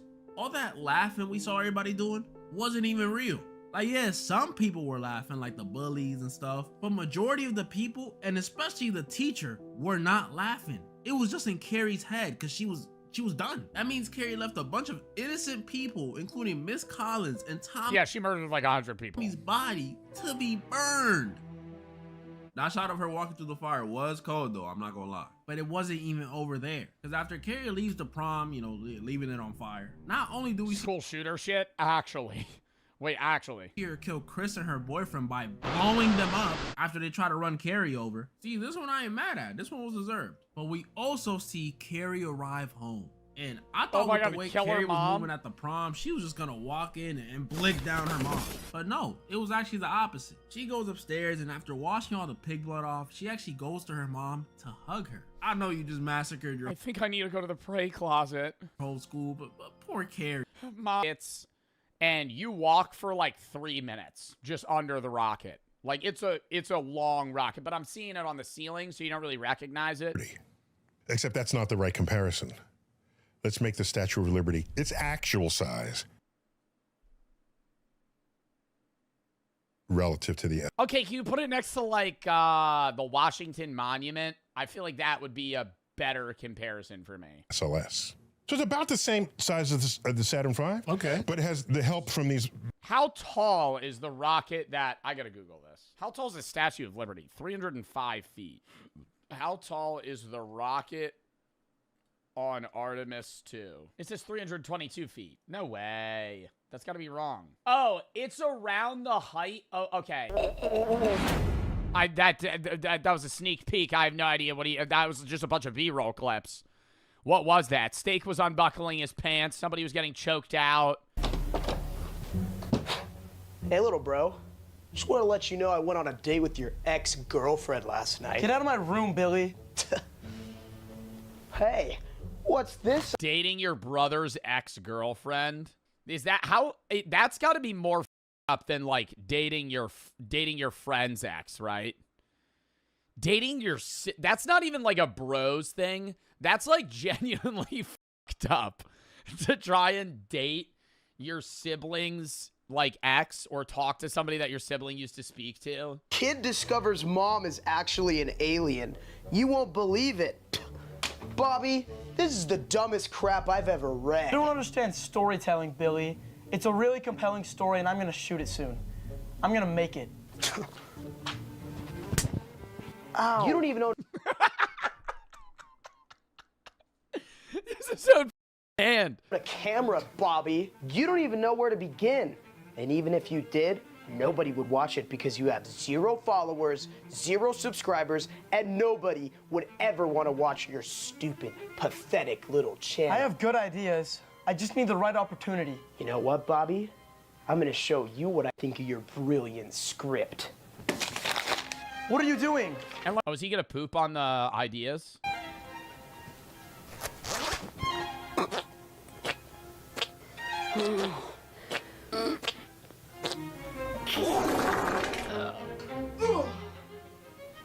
Have you guys ever taken like not in a toilet? Because I would have so gone to that. A museum where I just walk around, there's just a bunch of penises in jars from like varying animals. How interesting that would be. I think I need to go back just for that. I go back for 6 hours, go to the museum, leave. Why would you want to do that? Dude, I love weird museums. I love a museum where it's like, this is a man's colon that was enlarged so much that it ended up killing him. This is a random artifact. I love like weird museums. Stuff like that. Like when we went to Salem and it was the torture museum, bro, that was sick. Being able to see all that. Anonymous. By January of 2016, the 2008 upload had amassed well over 400,000 views. That same month, a YouTuber named NewBeat2012 uploaded a detailed breakdown of the tape called Authentic Alien Grey EBE Footage Analyzed, Quebec, 1992, which was specifically mentioned by the uploader. I looked into NewBeat2012, and thanks to the Wayback Machine, I found that NewBeat did indeed exist, as did his video, which was also available. In the video, he explicitly talks about the anatomy of the being and how much detail it had, a bit more than what would have been expected from an amateur prop maker in 1992, especially for a hoax. In his video, NewBeat looks at 5 distinct areas: the neck, the legs, pectorals, arms, and torso, and shows Why are we using these images on a fucking alien video, bro? that these areas have a great deal more of detail than what Elon Musk? otherwise a simple hoax may require. Now, naturally, this is difficult to fully claim given the low quality of the original video, but you do seem to be able to make out distinct details of the neck, as he shows here, along with the shoulder area. I don't know, bro. I refuse to believe that weak-ass neck would fucking hold his bowling ball of a head up. Along with the shoulder area. And a clear view of the sternomastoid, more commonly recognized as the V-shaped muscles you see connecting from behind the ear down to your collarbone. And what may be a coracobrachialis, pectorals, and abdominals. But what I found most interesting was his analysis of the legs, which genuinely do seem to have a lot of muscle definition. No deck! When props of aliens are made, there is usually some basic musculature included, some of which would be the same areas that NewBeat2012 highlighted, but this one stood out the most. You can see what appears to be fairly recognizable muscles comparable to a human leg, and that begs the question, would a prop for a hoax in the early days of YouTube require this? And why is every alien, bro, do you really think aliens would be that scrawny? Like, the more intelligent they get, the weaker they get? Because every, like, fake alien image I've ever seen looks like some 3-foot alien I could throw against the wall and it would shatter. Like red mist. Like, I'd just punch it and it would just die. Like, just fucking, they have the structural integrity of an infant. Like, you just throw them and they die. Here, he inverts a close-up of Read it and defecated on it. Billy would never do that. What are you talking about? He's been here the whole time helping me with dishes. I'm not making this up. Yeah, Mom, I would never do that. Bobby, are you okay? Why are you making up lies about me? I'm your brother. I love you. The script is right there. Steak is reading his lines. I can see it. I'm not making up lies. He just ruined my script. He's a liar. He pooped on my work. Okay, go to your room. Now! Stop accusing your brother of nonsense. Billy They're all reading their lines. Bro, this had to have been made in one cut. would never do that. No wonder your girlfriend left you if this is how you act. But Mom! Go to your room until you have an apology for your brother. Go to your room now! I hate their shirts, bro. Who would... dude, okay, I'm not trying to clown on that. Who would buy that? Content creator? I would buy the fucking, not a McGriddle. What is that? Sausage, egg, McMuffin? I would buy that shirt. But Mom! Now! Why don't I go check on him and make sure he's okay? You're such a nice brother. Thanks for doing that. I know. Listen up, little bro. Don't you ever try to rat me out again. Next time you try to expose me like that, I'm gonna film me and your ex-girlfriend. Intelligent life, another question, right? Another argument. It's quite a bit odd. And the inclusion of the petroglyph by the uploader at the end would imply that he or she has a pre-existing interest in ufology, potentially prior to coming into contact with these photographs. Or what is this shit? Like, what is this? Is this like the aliens praising something? Or if they are a hoax, it was a motivation to inspire and create the photographs and video. On the other hand, It does bear a striking resemblance to another case that I find to be genuinely very legitimate. But unfortunately, we can't stare at this case in a vacuum for 1,000 hours and deduce it to be a hoax or not. We're left to play detective here, and we have to interconnect what comes down to only maybes and find commonalities and consistencies between other cases, as it's Paul. It's Paul from the movie. Researchers do, as in fact any detective does. As new information comes out which we can compare it to, only then can we look back at it and affirm it as true or a work of fiction. Quite literally, only time will tell, and sometimes I don't think time will tell whether or not that alien video is real or not. I think it really won't go anywhere else after that. I think this is probably the last we're going to hear about that specific video. Alien life, on the other hand, different story. Clearly the alien was killed by Sasquatch. This is what happens when you give Sprite to aliens. Why alien look like Travis Scott? You meet an alien, the first thing you do is just give it drugs. What its response would be. If an alien says, take me to your leader, who are you taking it to? You ain't taking it to the president, so who? Well, if it says, take me to your leader, I'm probably gonna just take it to, like, the governor. I don't know. If it says, take me to, like, your leader, fuck, man. I'm not bringing it to the president. I'm not bringing it to Trump. The FBI, I would probably bring it to, like a prominent scientist. The Pope. That's probably one of the last people I would bring an alien to. I think I would probably bring it to a non-religious figure. Bill Nye the Science Guy is a good pick. Hank Green. If I find an alien, I would bring it to Hank Green. That is who I would pick, and I would go from there. I don't know where Hank Green is. Not Mr. Beast. No, not Mr. Beast. I think I would try to bring it to Hank Green. Hank Green, Alex O'Connor, somebody smarter than me. Somebody, like, well above my intelligence that would probably just know what to do with it.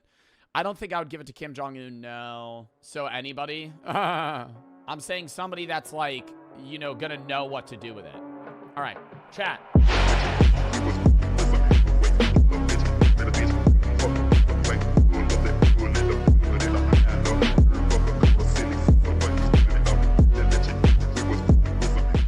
the body, and you can see what looks like, at first, wrapping. But I don't believe this is wrapping. I believe it's peeling, blistering outer skin. Schizo checkpoint ahead.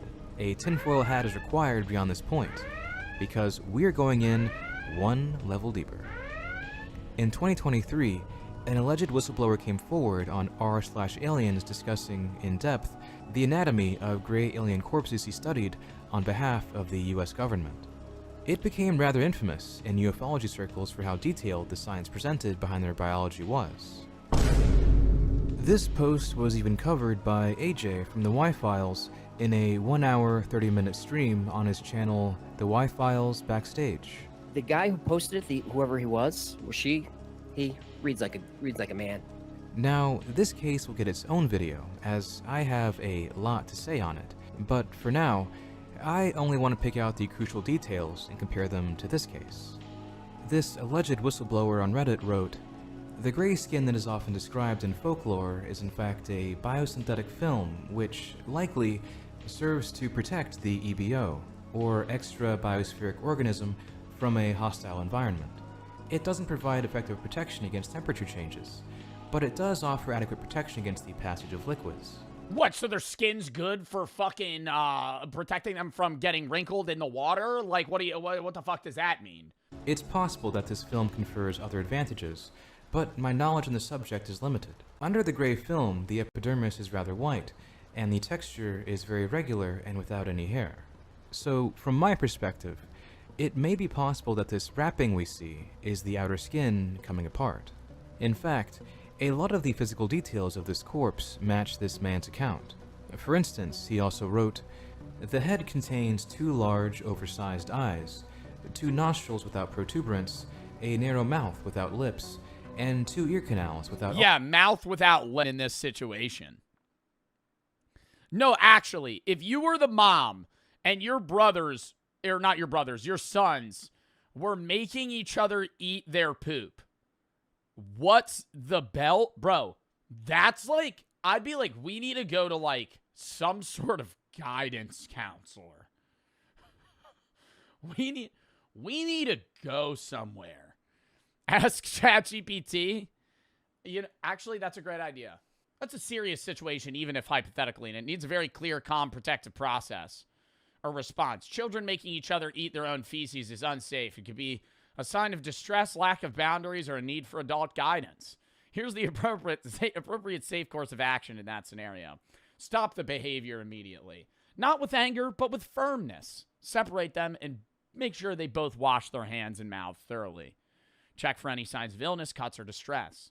Make it clear that the behavior is not safe, you know, and explain in an age-appropriate language that poop contains germs, and that can make people very sick. Eating or making somebody else eat it is not okay. Trying to understand why they're doing it. Lack of boundaries. Can you tell, where did you get that idea? Reestablish clear rules, monitor for symptoms. Consider speaking with a pediatrician or child psychologist. I think that's step number 1. Your kids are eating each other's poop? You are going to Camp Redemption Monday morning. What? Not gay camp! What? Camp Redemption Monday morning. What? Not gay camp! Gay camp? It's a behavioral correction facility where they redirect young men's aggressive energy. Hey, LeBron, do you remember Kobe? Of course I do. That's the. Oh no! You can't. No! No! You can't. No, you can't fucking. No, that's where you gotta cut it off. That's where you gotta cut it off. That's where you gotta be like, all right, no, this is AI, man. Start because now he's gonna come up with like a fake story about Kobe. Legend, man. Long live the Mamba. Yeah. How David That's did not a see fucking white guy's hand. That's a white guy's hand. What the fuck? He's not going, dude. The face is morphing right now. Am I tripping? What? This is fuck. This white hand there is a mystery to me. Now I want to let you in on a little secret. Only you, David. Only me? Okay. I'm getting traded to the Dallas Mavericks with Kyrie.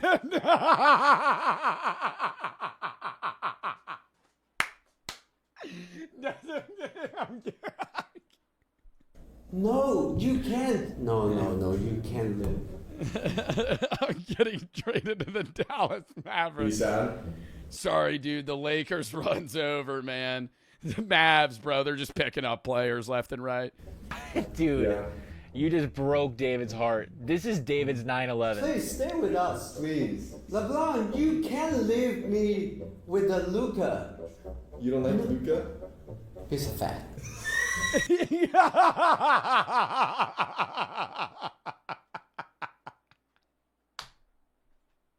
No, this is like the most fucked but the funniest fucking bit, dude.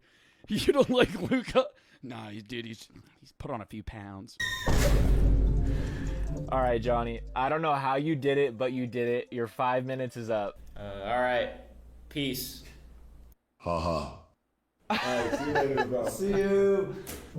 Wow, thank you so Bro, tell me they tell him. much, John. Thank you. Is that fun? Yeah, but you know, I forgot to take a photo with it, LeBron. That's all right.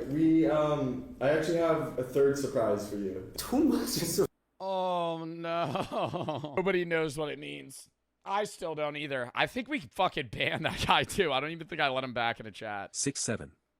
The meme originated from a rapper named Skrilla but slowly made it into Joe's stream. His chat would constantly annoy Joe when he said, Are there other streamers that deal with the 6-7 shit? Or is it just me? Because I feel like I never see any other streamer. Like in Kai's stream, if it's like 6-7, is that like Jinxie has it too? Okay. Yeah, like FaZe, Jinxie, they all spam it.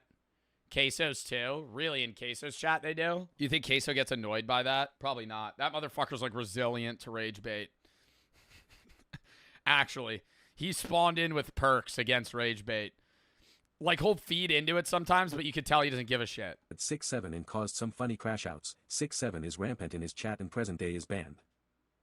I had No, it's not banned. It's just like people spam it and then they, oh my god, the I had a friend shit. a friend. The I had a friend meme got created when chat noticed that when Joe relates to a story or video, he always has a friend that did something that relates to the. No, and here's the thing. So many people are like, there's no way Joe has this many friends. I don't.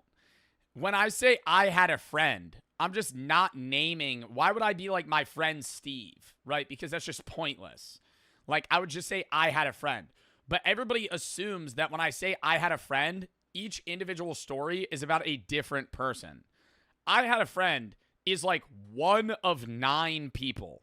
Like, I'm almost like half of the stories of I had a friend is about like one of 3 people. Conversation.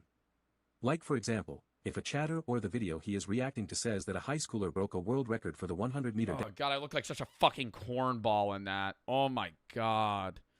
Dude, I look like I'm not, like my body and my head don't look normal in that. Like whenever I see that, I'm like, dude, I don't look real. Ash, he would had a friend that ran a crazy time. Joe Swanson. This meme is pretty simple. Whenever Joe yells really loud, And 720. he starts to sound like Joe from I don't even know this meme. I sound like Joe Swanson from Family Guy. And 720. He starts to sound like Joe from Family Guy. When the fuck do I sound like Joe from Family Guy? His voice is so much deeper than mine. Pickle Rick. Nah, now I need to hear Joe Swanson scream. The one that I hear a lot is my laugh is like the Lego Batman laugh. You mean Alfred the Butler with 2 T's? That sounds like my laugh. But Joe Swanson screaming. Awesome! Yeah! Maybe, but it's deeper. Pickle Rick is just like Bob. He is decoration in the background of Joe's stream. However, he is much older, tracing back all the way to... Designs, look at this fucking sick-ass one. No AI! Told the designer, no AI! The hand drew this shit.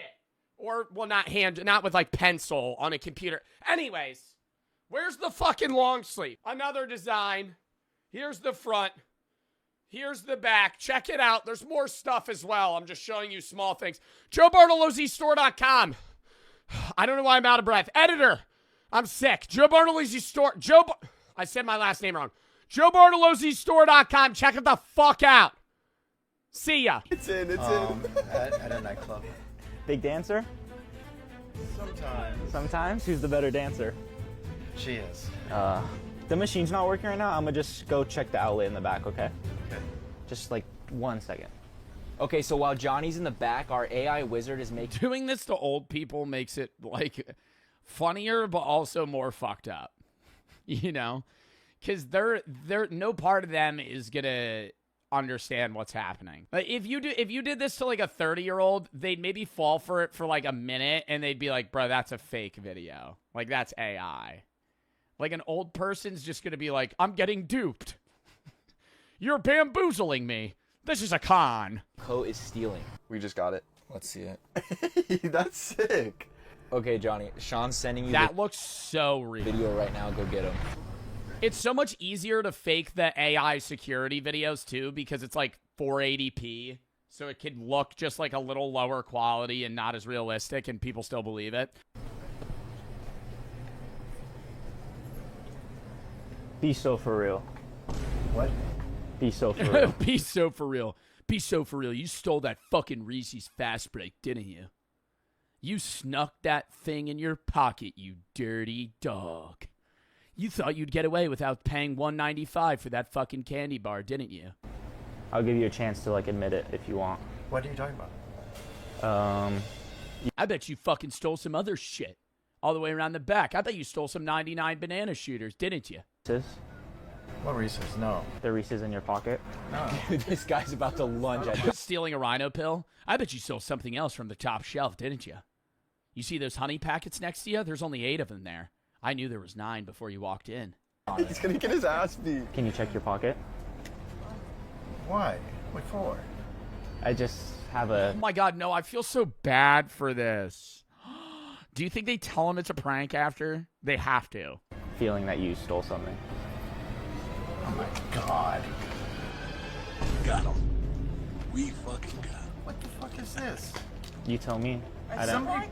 Almost 5 years ago, Pickle Rick might be young. Yeah, Pickle Rick's pretty old. Pickle Rick's been there for quite some time. The oldest I bought, I used to have no stream background. That was like, bro, my stream background, now I got like stuff behind, and I think it's like a good aesthetic. Then, bro, and I still gotta hang up these YouTube plaques. Oh my god, I never even showed you guys this one. That's the philosophy one. This is the gaming channel, 1,000,000 subs. That's the main channel, 1,000,000 subs. Look what YouTube did. The mil sub is the same exact size as the 100K now.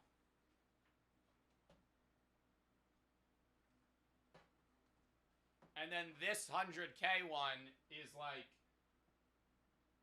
I'm not mad about it, right? Like, I'm getting a plaque. I'm fucking happy. But it's like, isn't that kind of whack that they're like changing the size of them? It is believed to be. It just changed because I feel like, dude, I think that these ones look great, right? But they also changed the color. I don't know. Maybe they didn't. I feel like this looks like a darker. It looks the same on frame. Be from a time where Joe won it at arcade. Oh, God, the fucking Trojan sponsor. Yeah, remember that. Arcade. Rip Joe Bart. The RIP Joe Bart meme started around 3 years ago, is a meme where people post tributes suggesting that Joe Bart has died, even though he is very much alive. The meme usually takes the form. Wait, really? Yeah, I did an ad with Trojan. It was basically the idea of like promoting, like, it was basically like promote safe sex and not getting STDs. It was like, because it wasn't around like, oh yeah, you should have sex more. It was more so like, hey, this is like to not have you get, you know, herpes, AIDS, chlamydia. Of fake memorial edits, fan-made obituaries, or comments like, fly high Joe, and gone too soon under his content.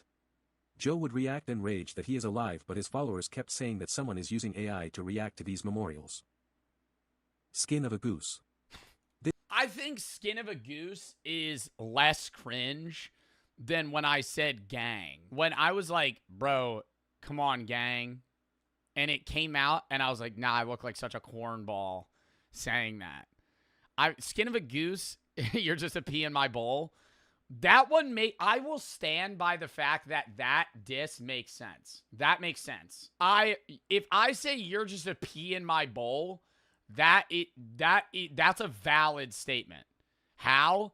Because if I say you're just a pea in my bowl, there's a lot of peas in a bowl. So it's like one of many versus like if you're being a dick and you're like, you're just a pea in my bowl, like you're saying they're small, you know? This joke originated when Joe was watching a video of Sam, let out Tofu, then crawl in the cage real quick. I got something good for you. Oh no. How great is that? Okay. Okay, come on, Tofu. Okay, let me fix some of the wiring in here. Oh no, like it's gonna flash what he's thinking of. If it's him licking her toes, I'm going to...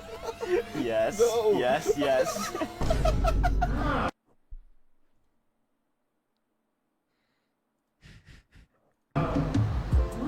What are you thinking about? Oh, wow. Okay.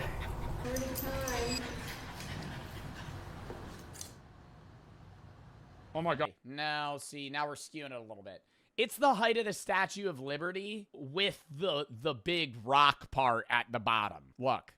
So, the Statue of Liberty, if you're like standing at the foot of the statue, is a lot smaller. But if you add like the big, you know, rock part that it's sitting on, that's still huge. 322 feet. Solid rocket boosters on the side. Okay. All right. Point is, the capsule, which is containing and protecting the life forms, there are things like the original capsule was not expressly designed to protect you from radiation. Right. It might incidentally do so because it's made of metal and whatever, but this is radiation insulated. It has other life support systems to protect the occupants, as you would want. Okay. Okay? The original Apollo capsule could seat 3 astronauts. The Lockheed Martin one can seat 4. Okay, we add another one to the mix. Okay. And of course, it is also... You add one more, you could get a League of Legends LAN. So once again connected to a rocket tower that will, if something goes wrong, in an instant. Bro, that'd be so lit. Imagine being on the spaceship, like, queuing. Bro, your ping would be crazy. It'll rapidly take the capsule away from this rocket bomb that's detonating in ways that you don't want. Yeah. Wait, do they still have that live stream? Sorry, I keep pausing. Do they still have that live stream up right now? We might be able to see where they're at. They usually have, like, live footage. Oh, no, I don't want to hear this fucking space conference right now. I want to see the view from... What the hell is this? Okay, we will take the time to get this cabin looking good, and I think you can come back on board in the HHP camera. I don't even know what I'm looking at. Is that the moon? And Christina, What am I looking at? thank you. We'll take you up on it, and we'll be coming on board. 2 FPS, obviously fake. I love when people say that. Why is the quality so bad? Oh, I don't know. Probably because we're far as fuck. Yes, exactly.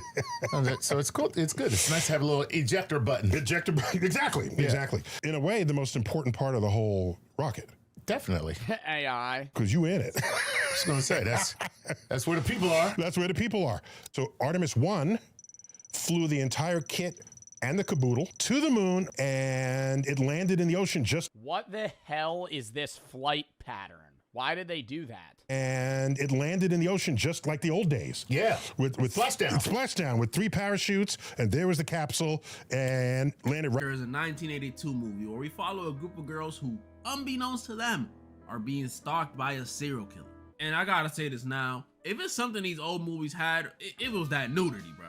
Like, my goodness, did I click the wrong movie? Either that or I just stumbled upon a lost episode of Euphoria, because dang, that's a lot of butt, bro. But yeah, we follow... And out of nowhere, too. Like, it'll just be like, oh, let's take our tops off. What? A group of girls who are being stalked by a serial killer. What? You ever watch a sex scene with your parents? Bottom 3 experiences. Who uses a drill as... Bottom 3 experiences. You feel the silence. You feel the silence. His weapon, a drill. So awkward. And since they don't realize they're being stalked, they set up a sleepover like it's a normal night. They ordered pizza, gossip. They even broke out the dub pack. Don't do drugs, y'all. But what they ain't know is that it only made it easier for the killers to catch them lacking. And so the girls have to try and survive the night before the killer could turn this slumber party into a massacre. And I'm gonna keep it a buck. I've only seen this movie once, but I think this movie holds up. I think it does. The characters are likable and realistic, which you... What's the horror movie where the guy controls bees? Oh my God, what is the name of that film? Somebody knows. He controls bees. Candyman. Yeah. Can't say about every single horror movie. I see clips of Candyman. Movie. Like, they're not just some... Never seen that movie. I always get so confused when I read the description. I'm like, what do you mean he controls bees? No personality dummies who are just there to die. The killer is actually scary. I mean, have y'all ever seen a dude whose main weapon is something you can only find at Home Depot? Like, what? And then they even had some funny moments. It's a good movie. I mean, this is 1982. This is the same year Thriller came out. Of course it's gonna be good. And I know it's not the massacre horror movie people usually think about, but I just wanted to show this one some love because I feel like nobody talks about it. And don't worry, I'm gonna get to the one you're thinking about. But first I gotta talk about... I have never heard of any of these films. Carrie? Wait, what's the one movie where there's that really... Is it Carrie? There's like a really creepy scene at the end. Oh my God. It's like the movie's not scary and then there's a scary twist. Is it Carrie? Somebody help. Somebody help. It's like a woman and she's facing... Is that Carrie? Carrie movie... A Carrie ending scene. No, it is not Carrie. Oh my God. No, it's like they're sleepaway camp. It might be sleepaway camp. Ending scene. I'm going to show you guys the scene. It's so disturbing. Oh my God, it is this. So disturbing. Angela! Wait, where? I only can show like a small snippet. Oh, it's so fucking weird. Just the face she makes. Imagine watching this like 2 in the morning. How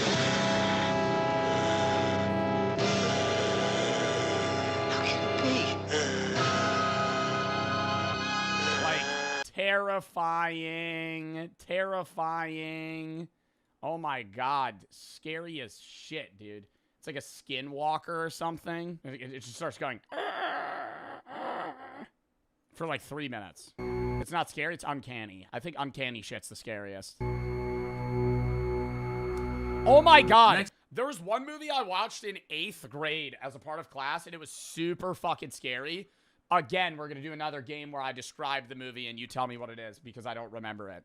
All the other girls in the locker room just start throwing tampons and pads at her. Man, I know I've said it. How closeted of a person would you have to be to not know what a period is? To like full panic when you get it and then like, that's crazy. This was before when I went over the black cock meat sandwich. Yeah, that's in Harold and Kumar.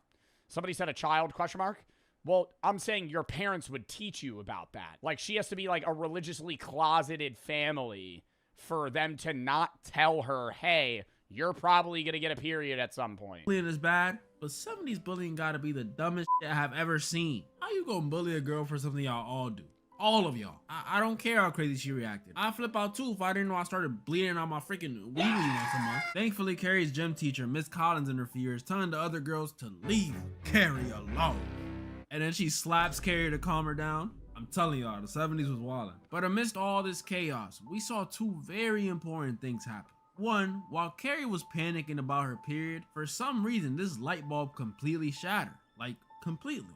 Unless she was hitting some high notes or something, that's a little odd. And two, we see one of the girls who was bullying Carrie, Sue, start to actually feel bad for her. In fact, she felt so bad that the next day when the gym teacher's punching the girls by making them do all these exercises, she doesn't complain at all. That wasn't the case for everyone though, because this girl Chris was pissed about it. She didn't think they deserved to be punished like this, much less over bullying Carrie. So she confronts the gym teacher, you know, give her a piece of my mind. Oh! 70s wildin'. But yeah, Sue felt very bad. So to make it up to Carrie, she bro, ain't that crazy that teachers used to be able to hit students? Decides to ask her boyfriend Tommy to take Carrie to prom instead of her. Fucking smack the shit out of you. I'd be like, bro, what? Used to? Question mark? Yeah. Which is just insanely sweet. I mean, there's people that do it now, but it's not allowed. Truly, truly selfless. That's exactly why I'm not doing that. I'm sorry. I don't care if it's Jimmy from South Park. You think I'm gonna let you take my... Zod said I got beat in high... Oh, I was gonna say. Said I'm playing. I was gonna say, you got hit in high school? I was gonna say, bro, you didn't report that shit? I girl to prom just so you can feel better? This ain't like borrowing a pencil, bro. This is my girl. You're not gonna just, I'll give her back to you after prom. No. We're not doing that. I'm sorry. I hope you find a date though. I can do that. But that's what Sue wants to do. So Tommy agrees to ask Carrie, and after saying no the first time, thinking it was some sort of messed up joke, with some encouragement from Miss Collins, Carrie eventually does say yes. She will go to prom with Tommy. But let's not forget, guys, Carrie's mom is extremely religious, like extremely. Like, not only does she never... How does this turn into a horror film though? Does she like kill her kid? Never tell Carrie about her period because she believes getting it is a sin? What? But she also locks Carrie in the closet and makes her pray anytime she thinks she's misbehaving. So it's pretty much safe to say she's a bit strict. So when Carrie tells her about going to prom with a boy, it did not go well. They pretty much start arguing back and forth. Carrie saying that she wants to go and that not everything's a sin. Her mother saying she needs to go to the closet and repent. But just like the light bulb situation from earlier, while they're arguing and Carrie grows increasingly frustrated because her mom's not listening and she's walking away from her and... Oh, hell nah. This is when Carrie tells her mom, and us pretty much, that she has telekinesis. Yeah, on top of... What? What? I thought, what a weird plot twist. I thought this was gonna be like, oh, she goes to the prom, like, but he's gone. He's gone. And why don't luckily, they just get back in the car? Pickup truck this time stops to save Sally just in time. Hey, maybe hitchhiking ain't so bad after all. The other face seems happy about it with that dance he's doing. Yeah, this one holds up too. It's a classic. I'm sorry. It's a classic. And now for the... Yeah, that did look like a better movie than the other ones that I've seen. Final. And by far the oldest movie of the video. And a movie I chose because I know it's something y'all gonna remember. Nosferatu!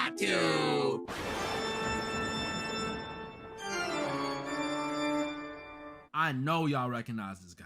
Nosferatu. First time I ever seen this. Bro, I wonder how scary Nosferatu was for people in the 1920s. Like, that must have been nightmares for days, dude. Probably made people actually believe in, like, vampires. It was the same place most of y'all seen. On SpongeBob, the hash-slinging slasher episode. And I remember covering my eyes when he would pop up at the end. This guy scared me, genuinely. So when I found out he was in fact real, like he had his own movie and SpongeBob ain't make him up, I put off watching it for years. Until like 2 weeks ago when I remembered it. I don't know, man. I don't think I could sit through a movie from the 20s. Like anything before fucking what is the one with the Yellow Brick Road? That Alice in Wonderland? No, that's not Alice in Wonderland. What the fuck is that? Yellow Brick Road, the old Tin Man dude. Wizard of Oz. Anything before the Wizard of Oz? Ugh. And I've watched, I was in a cinema class in college, and we had to watch, like, Casablanca and, like, other films. When was Casablanca? Like, 1940? Yeah, 1940.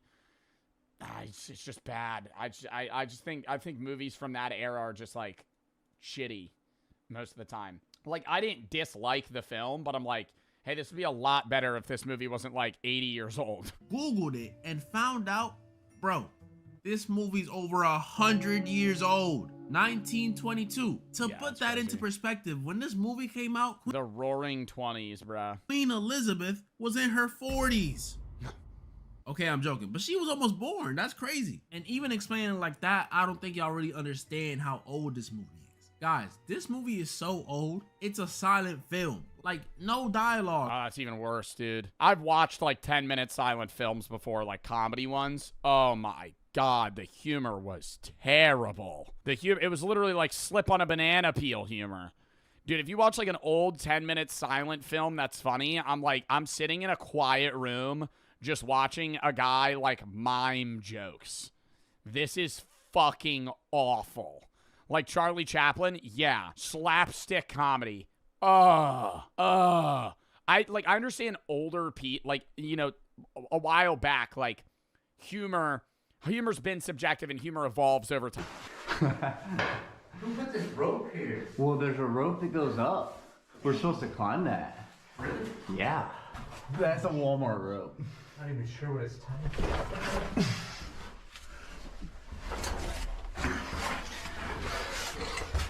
Do they not have a map? They're not going in with a map. They're just like kind of freeballing it. They're not even marking where they're walking. They're just like, oh, why is this rope here? Oh, I think we're supposed to go up.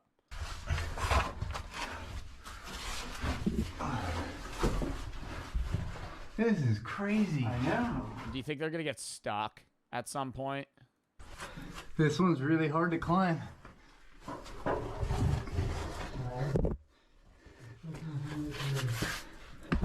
This cave looks like the inside of my butthole. Why do you know what the inside of your butthole looks like? Whoa. There's a... Maybe a colonoscopy. Metal pipe in here. Whoa, there's a room up there. That's what the pipe's here for. I don't think that's what the pipe's there for, so you could use it as a fucking leverage point. I feel like it's just there. Somebody put that pipe into this fucking wall.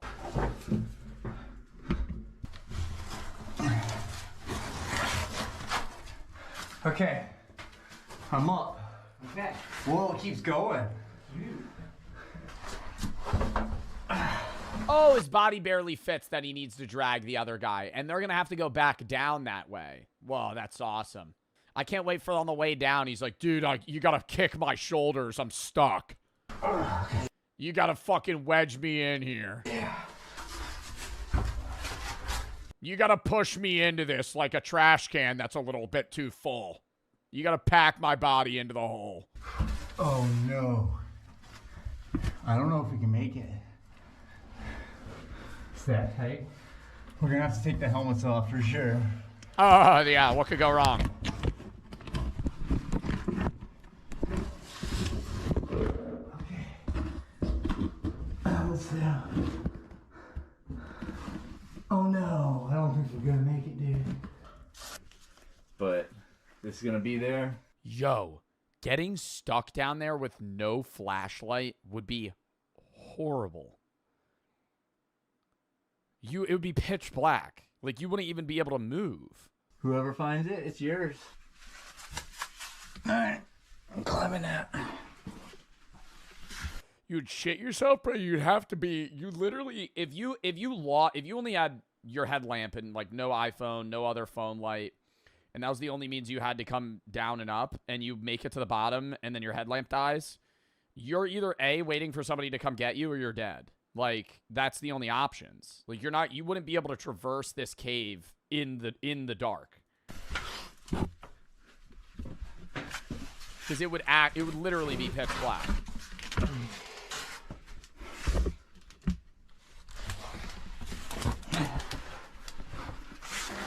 Yeah, just full trusting the fucking strength of these ropes. I don't know if this is the way to go or not. Oh no.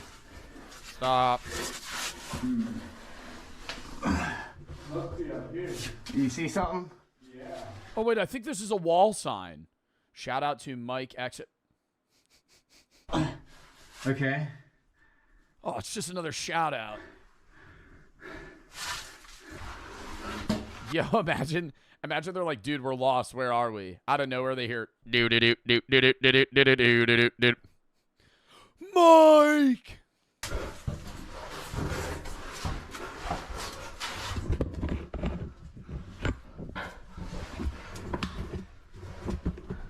Oh, this is the tight part. Dude, I see daylight. What? Yeah. Where the fuck do you see daylight? Oh my god, it is daylight. Oh, she's like getting up to leave. Oh my gosh, it's so awkward in there. All right, let's get out of here and move on. Holy shit. To the better stuff. What's up, Foreskin? We on the move. Hold up. We're bringing in a LeBron James superfan who thinks he's here for a random Lakers fan survey. What's your name? David. Oh my god, and they're gonna fucking map LeBron James' face over his body for like a video call. No. Good. And how long have you been a Lakers? Oh no, and he's gonna get so excited. That would break me. You're gonna be like, LeBron, I love you, man. It's just some random 23-year-old guy that's just like, what's up?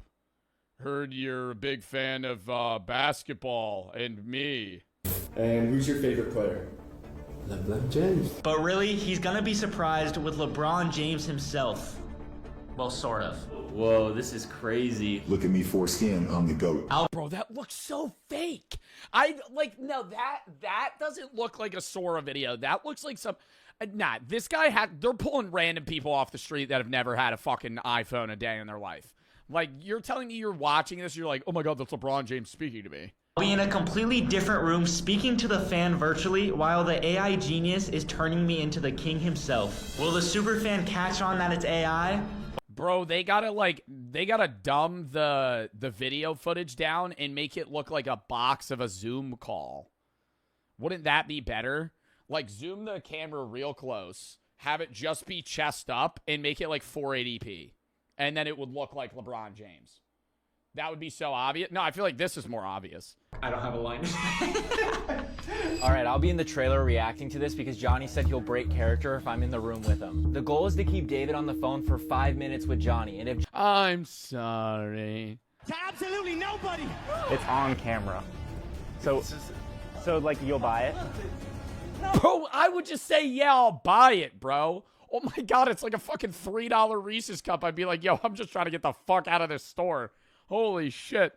I feel like everybody would just be like, yeah, sure, bro, I'll pay for it. I'm just done with this. I don't need to buy it. I kind of respect him doubling down, though.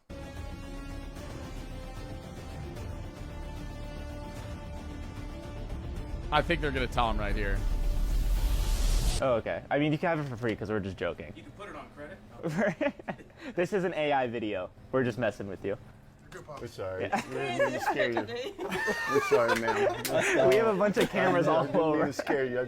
You're fighting back. I saw the look in your. You can have these for free and everything. Take the Reese's too if you want. Dude, Johnny. Oh, this could go so much worse though. Like they got lucky, bro. You know what I mean? Like, you ever see those videos, like even in Practical Joker type shit, where they like fuck with somebody and they're like, wait, no, it's for TV, and they're like, I don't give a fuck. They just fucking charge him. Like, he could get this could make it worse. Them going, this is fake. You almost killed that guy. Oh, man. We'll take the waters. You guys can have the Reese's. Yeah. Have a good one.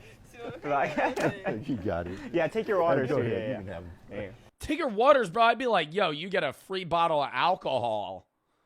I feel like you got to be like, hey, here's $1,000. I'd be like, yo, this is This is a joke. Give me a fucking. Here's a bottle of Azul tequila.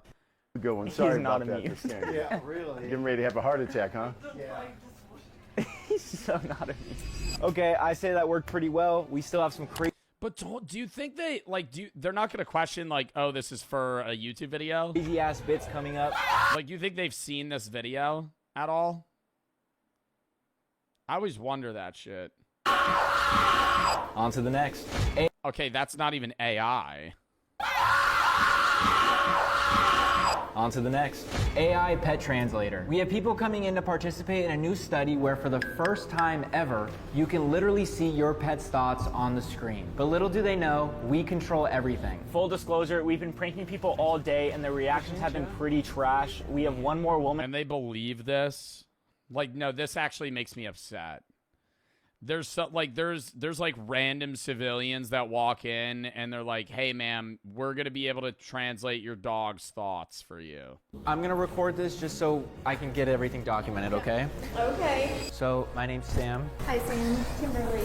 Okay, so this is an extremely safe prototype right now. It takes about 30 seconds. What are they going to make the AI dog say? Help me! Please! She doesn't feed me well at all. To a minute to render an AI video map of what she's thinking. Her house smells like cigarettes. Ah. Yeah. I can't stand it. Yeah. Find out. Okay, so then we're gonna put her. Joe Bartolozzi memes explained in 4 minutes. How niche do you think we're gonna get here? I think it's gonna be very surface level stuff. I think it's going to be like the possum meme. I've been in the hills. Fucking what else? Beaver moment, maybe. Like, yeah, Beaver moment for sure. Lenovo laptop.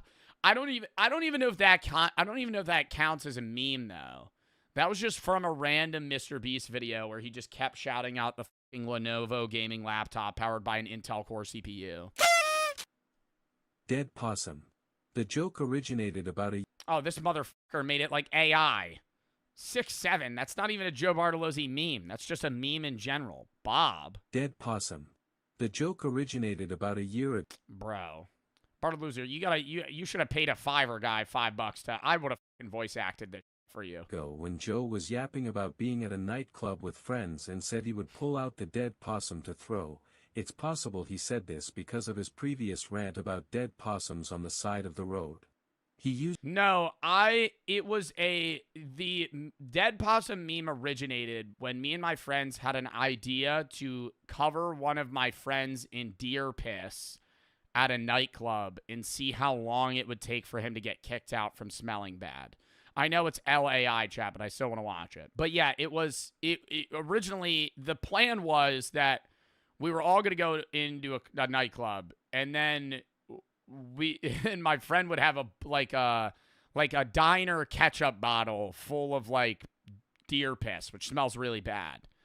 And we were going to go into the bathroom and then just cover him in it. And he was going to make his way to the middle of the dance floor and just see how long, because how bad would you have to smell or how sweaty would you have to be?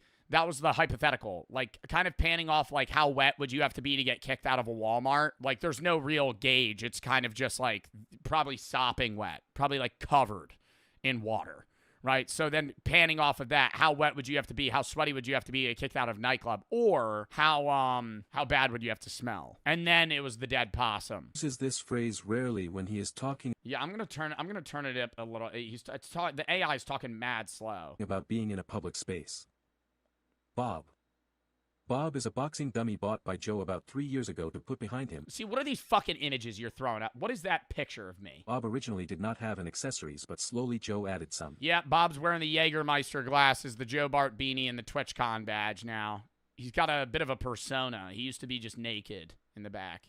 Now he's clothed. Should I give him a shirt one day? No, I think I like his abs. I stabbed him, though. He has some battle wounds from that Temu review. This is him present day. Bob is sometimes used by Joe for funny moments. Yeah, I made out with Bob a few times. We have a bit of a romantic relationship going on. There's some tension. Moments or channel point redemptions. The Hills. About a Riz video, and he made the joke that he has the skin of a goose. This was a classic blunder. A classic blunder. A classic blunder. Oh, shit. Shit, like a chess move. Yeah, blundered that. No, it was a fucking dud. You're gonna have a bad joke now and again. Because all I do is riff, right?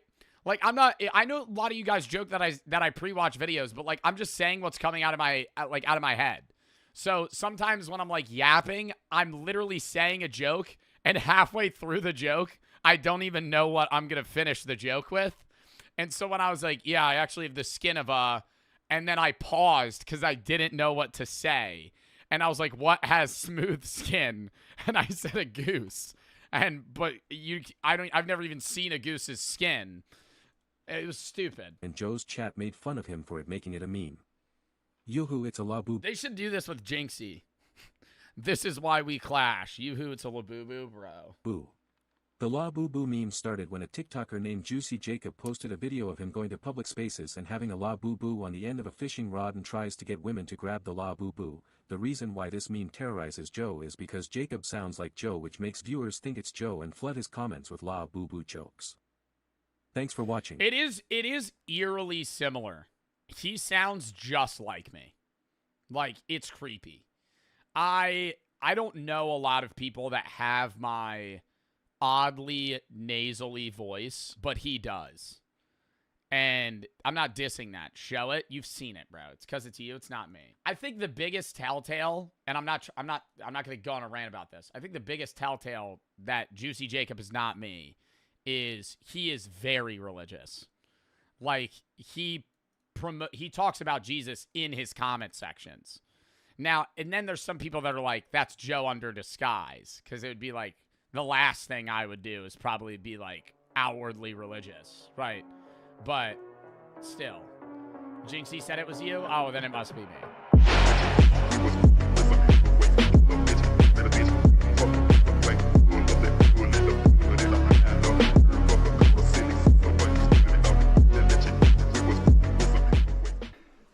Dude, Did somebody sleep here? Dude, there's a bunch of clay sculptures in here. Yeah, there's military boxes. Whoa. Low iron. Looks like he almost just fucking passed out.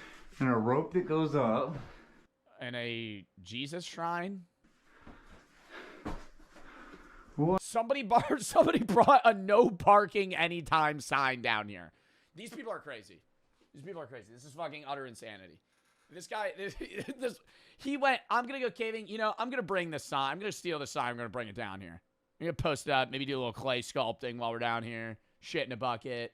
Set up a Jesus shrine. Work my way back up. Is this like a regular hangout for somebody? Heck. We got some good artwork in here. I mean, define good. That looks like a AA battery that's shoved on the back of a clay turtle. A giant beetle that's powered by Oh, it's a beetle. a battery over here. Oh, wow. That's a nice cobra and hot dog. A what? A cobra and hot dog. Oh, the cobra, yeah. That is actually a pretty good cobra. I took a picture of the cobra. So is this like the end point for everybody exploring this cave? This is like this is like hardcore geocaching, where they take something and leave something. What the heck?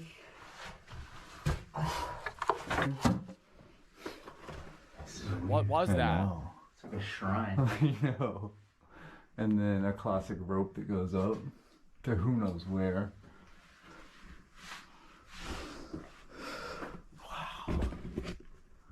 Oh, that's creepy. There's like a little figurine up there just staring down at. I gotta say, going with somebody else does make this a lot less scary. Like, being down there with somebody, if you're ever nervous, you're always like, okay, somebody... Didn't exist if survival was a constant struggle. Art. In 1994, explorers discovered Chauvet Cave in southern France. Yeah, it was clear they had free time. Like, they had time to kill. Cave art, even Neanderthals, non-Homo sapiens did cave art. Like, other versions of humans did cave art. Like, they were efficient enough to do shit. And I always think about that, too. Like, imagine being alive in a time where other versions of people existed. Like, not just like Homo habilis or like Neanderthals. Like, what was that one group of people that lived on like island countries and they were 3 feet tall? No, it wasn't Homo erectus. Oh my God. Not Homo habilis. I think it's Homo florensis. Floresiensis. Homo floresiensis. It was like a cave. I can't show this. They're naked. It was a type of people that lived in Indonesia. And this is before Homo sapiens. And they were like averagely 3 feet tall. Like full grown. It wasn't like they were like little people or something. Like they were like averagely 3 feet tall. This is like the skull structure of them. You could look it up. All the images, they're butt naked. But they were like really tiny. And they lived and like flourished for like thousands of years. Like none of them are alive anymore, but they were alive 50K years ago. And then they went extinct. We're all part. If you are from non-African descent, the average like European individual, like a Caucasian male, is like 1 to 2% Neanderthal because they crossbreeded, and then we killed them. Created roughly or outcompeted them 30,000 years ago. Horses. Sucks. There's different types of humans.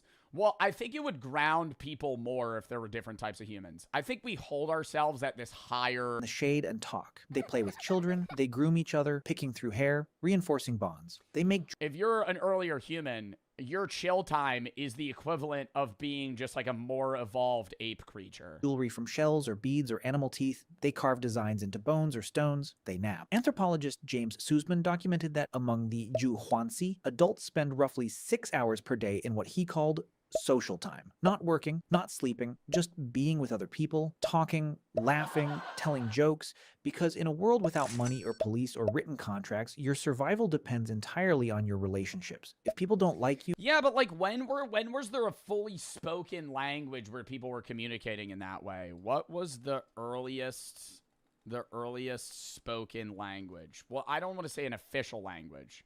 It's impossible to know the first language ever spoken, true.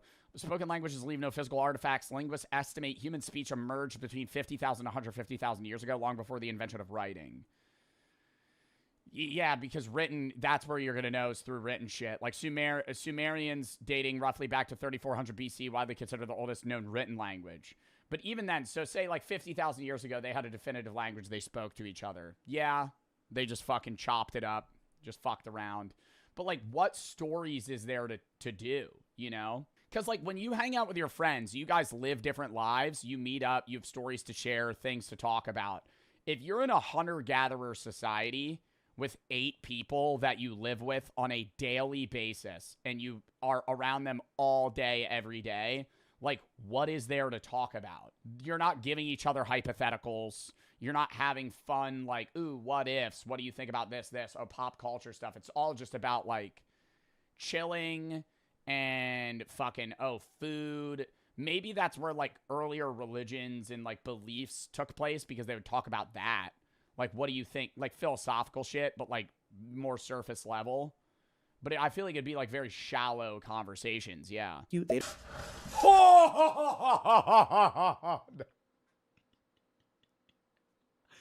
Like, I love how they... Dude, I feel like if you're a caver, they have to have some sort of device to scientifically know whether or not they're making it through, you know? Like, his test on whether or not he's gonna fit is to just try, and if he gets stuck, that means he can't fit. Like, that's the test. What about getting this side first?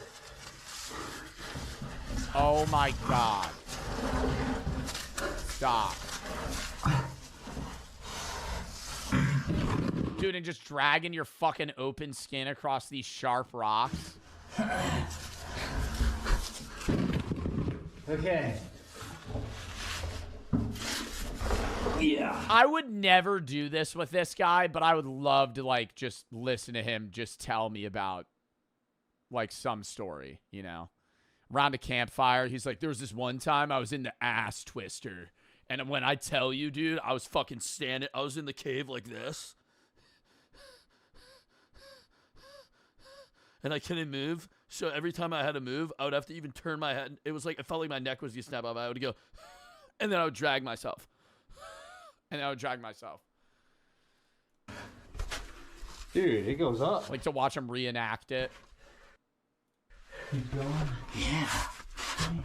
Oh yeah, it's going up good actually. Where's the end point? Bro, they're not marking where they're going either. They're just hitting multiple forks in this cave, and they're just like, all right, let's just keep going this way. Got a rope down there. Oh my god. Stop. That's horrible. If there's a rope the whole way, that makes me feel happier about this. Dude, it just keeps going. It was tied to a root. A root? Yeah. What? So all these things we echelon, because it's like, oh, we're not animals, we're people. But like, if there were different types of humans, you would be like, oh, we're just animals. Like, it would be a lot more recognizable if there were like Neanderthals and Homo erectus still walking around. You'd be like, oh, there's like actually different types of fucking people, man. Rendered with perspective, shading, and movement. These weren't crude stick figures. This was sophisticated art that required skill, planning, and most importantly, time. Someone spent hours, maybe days, deep inside a cave by firelight, painting animals on a wall. Not for survival, not for food, for beauty, for meaning, for something to do. In Blombo's cave in South Africa. Well, and then even games. Like, what, like, you could look up, like, I actually always look into this shit. Like, what's the earliest board game? What's the oldest game played? Like, what's the oldest game? Senet, an ancient Egyptian race game from the year 3100 BC. Bakuman from 3000 BC. So these were games for like 5,000 years ago. And then even then, there were probably just like stupid shit cavemen did. Like, who could hit this tree with a rock? Archaeologists found 100,000-year-old Soggy Biscuit. Yeah, Soggy Biscuit. A classic. An instant classic. 100,000-year-old perforated shell beads. Tiny holes drilled through seashells, clearly meant to be strung together as jewelry. The nearest coastline was 20 kilometers away. Someone walked 40 kilometers round trip just to collect shells, then spent hours carefully drilling holes with stone tools, just to look good. In 2008... Yeah, but I wonder how they had that. I feel like they had to be collecting and doing stuff in that time frame too, because like he's saying 15 to 20 hours a week was spent foraging and hunting. And yeah, I will say you want to be more sedentary because then you're burning more calories. Like there's no point. I'm forgetting that there's no food storage. So if you have food for the week, like say you have raw meat and you've cooked it, or you've like even maybe put it in salt, like earlier on, like humans figured that shit out. Like, that's not lasting super long. Like, if you have food, okay, I'm good for 3 days, and then I gotta go get more food. There's no point in getting food now because I have it right now, and if I get more food, it'll rot. So it's like... You don't have to share food when you're hungry. So you invest enormous amounts of time in those bonds.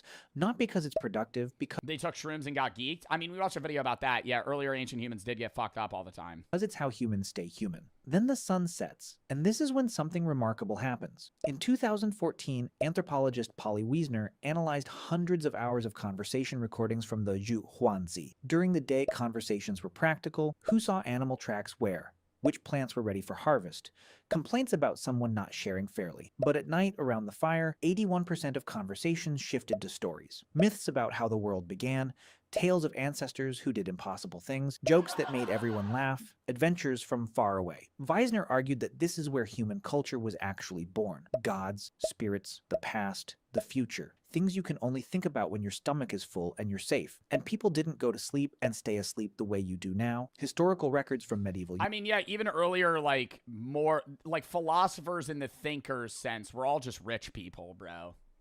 Like, Plato and all those guys, like, it was very rare you'd have a philosopher in, like, early Greek times not be just filthy rich. Because if you weren't rich, you were working, and you didn't have time to fucking sit on your ass and think about life. For, like... endless amounts of time. So it's, yeah, during free time is when people have those things. That was not You okay? funny. Yeah. That was not funny. I'm sorry. Are you okay? Yeah. We're Andrew's mom. We're his friends. She's not coming today. Oh, that's okay. You look great. All right, Foreskin, we are so close to 2 million subscribers. Foreskin? Is his fan base named Foreskin? Close to 2 million subscribers. Oh, chat. Oh my god, Bart Farts is so lame. That's such a cool nickname. His audience is called Foreskin? Bro. You don't like Luca? He's fat. That was a fun video.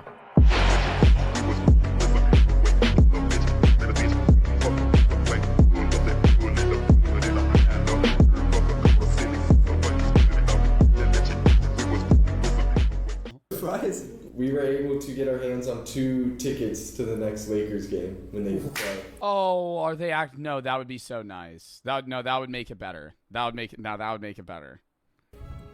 Yeah. 2 tickets. What Yeah. about 3? 3? I have 2 kids, so I can bring them. Okay, no, I could get another ticket. Wow! Is that real? Yeah, the jersey. W. David. Man just swindled a 3rd ticket off of Sean. Okay, I am praying we're able. Wow, that is very sweet, bro. Okay. And probably after they were like, yo, we're going to give you 3 tickets. By the way, that wasn't LeBron. That was my friend in a green morph suit in the back. To pull this next bit off. We're about to convince someone the world is ending with an alien. We rented out this entire coffee shop just to prank one person, Denise. We don't even know her. We got a DM from one of our fans a while ago that said his mom wanted to prank one of her friends, and after hopping on a phone call and planning everything out, we were ready to go. While Denise is in our coffee shop, a completely AI-generated news station will pop up on the TV saying an alien got loose in Los Angeles. And unlucky for her, that alien is coming right to her doorstep. Everyone in the coffee shop is in on this, besides Denise. Okay. I kind of wish they didn't do a stereotypical green alien. You know what I mean? Like, if they had just done, like, a weird monster versus, like, no, I wouldn't believe that. If there was a news station that's like, aliens just touched down, and they're literally E.T., I'd be like, come on. Like, that would be disappointing, actually. Like, if aliens touched down and they word for word just looked like the bulbous aliens that we just grew up knowing what aliens look like, I'd be like, dude, get a little creative here, okay? I've known about this since I was 5. You're telling me this isn't new news. It would have to be like some just weird monster. Like, just any alien where it's just like has like 10 eyes, no arms, something like that. Hello. How are they gonna get her to stay in the Are you coffee gonna eat shop here or do you long want to go? enough? Oh, no. Do you want anything to drink? No, I have water. Okay, cool. Thank you. Yeah. Don't worry about it. You're good. Yeah? Yeah. Oh, cool. Please. Thank you. Yep. Wow. I'll let you day today. Oh, it's your lucky day, all right. Make sure to watch out for any green aliens that might come in and with murderous intent, by the way. I've heard that's on... Never mind. Hello. Okay, QR completely AI generated. She pulls out a Glock. Oh my god. In there, is she comfortable in a cage? Oh, who's a good girl? Yeah. Yeah, good girl. All right, let's get this started. Okay. Dude, I think this video... Bro, they just have fucking muscle stimulate. Oh my god. Nah, bro, this is actually the stupidest fucking thing. They just have like muscle stimulator electric, like the electric pulse device is just pinned to the cage. Like that's fucking, like it's like MRI scanning her fucking brain. This is animal abuse? This is not animal abuse. This is just fucking stupid. Okay. Dude, I think this video is so funny. I'm actually really excited about it. I can't wait. I can't believe they're falling for this. Okay. Good to go. All right, I press play. And why? And I love how she's not questioning him wearing these like fucking Mad Max, like welder goggles. Play now. Oh. Bro.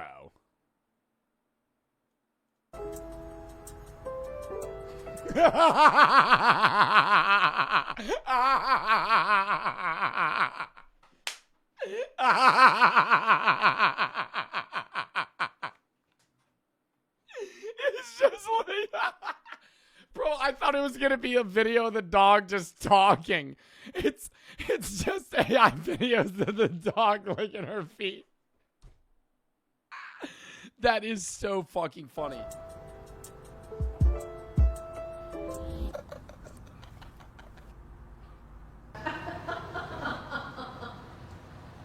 Are you thinking about peanut butter? Oh, you little rat. All right, Sam, printing out tofu. Oh my god, she believes it. I would be like, bro, you're giving ChatGPT prompts to fucking make this. Whose thoughts now? Okay, here we go. So this is gonna print out whatever his thought was with that.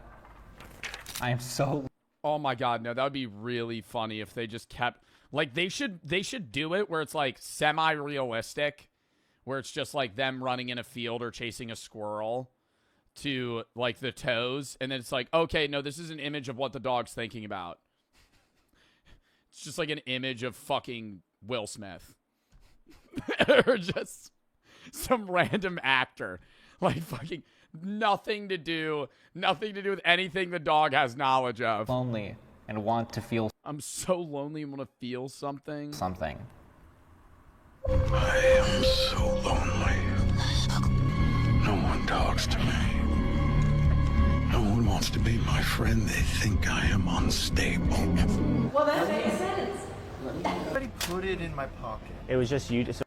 Yo, I do want to say, are you even able to criminally prosecute somebody for stealing like a $2 like candy bar? I feel like you would just get fined. Don't you need? Isn't that why certain like Walmart waits until you steal over a certain amount of money so they could send you to prison? So I mean, did you put it? Too. It's always the ones you don't expect. Did you put it in his? No. I don't know what you're Johnny, doing. get the cops. Get the cops. Do you want to pay for it or? I mean, I left. Why is it possible? There was just no. But it's the 2 waters and a Reese's. I mean, excuse me. What's the problem? What's the problem? He stole a Reese's and he doesn't want to admit it, or he was trying to. Are you until serious? I caught him. No. Come on. Are you serious? Grabs his gun. You know stealing a Reese's is a fucking felony, right? Whoa, whoa, whoa, whoa, whoa, whoa, whoa, whoa, whoa, whoa, whoa, whoa. Stop moving. Hey, slow down, buddy. Whoa.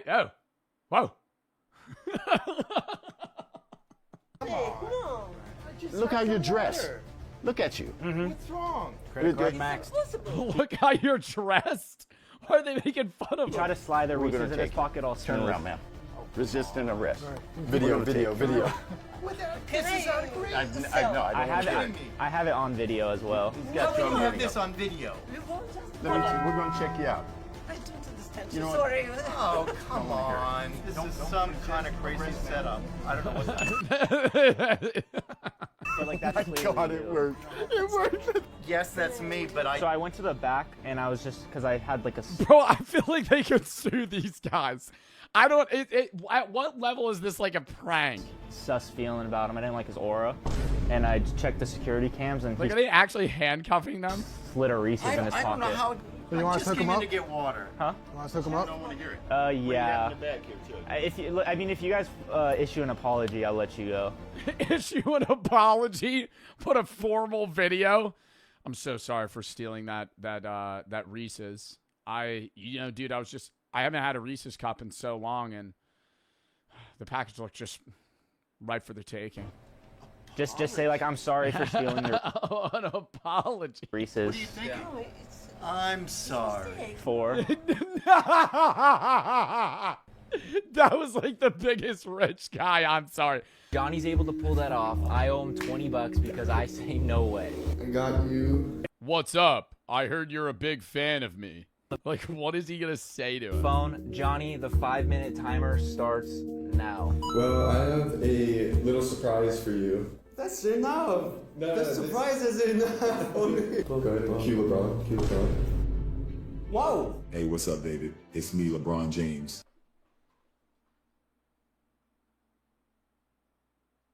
This doesn't look.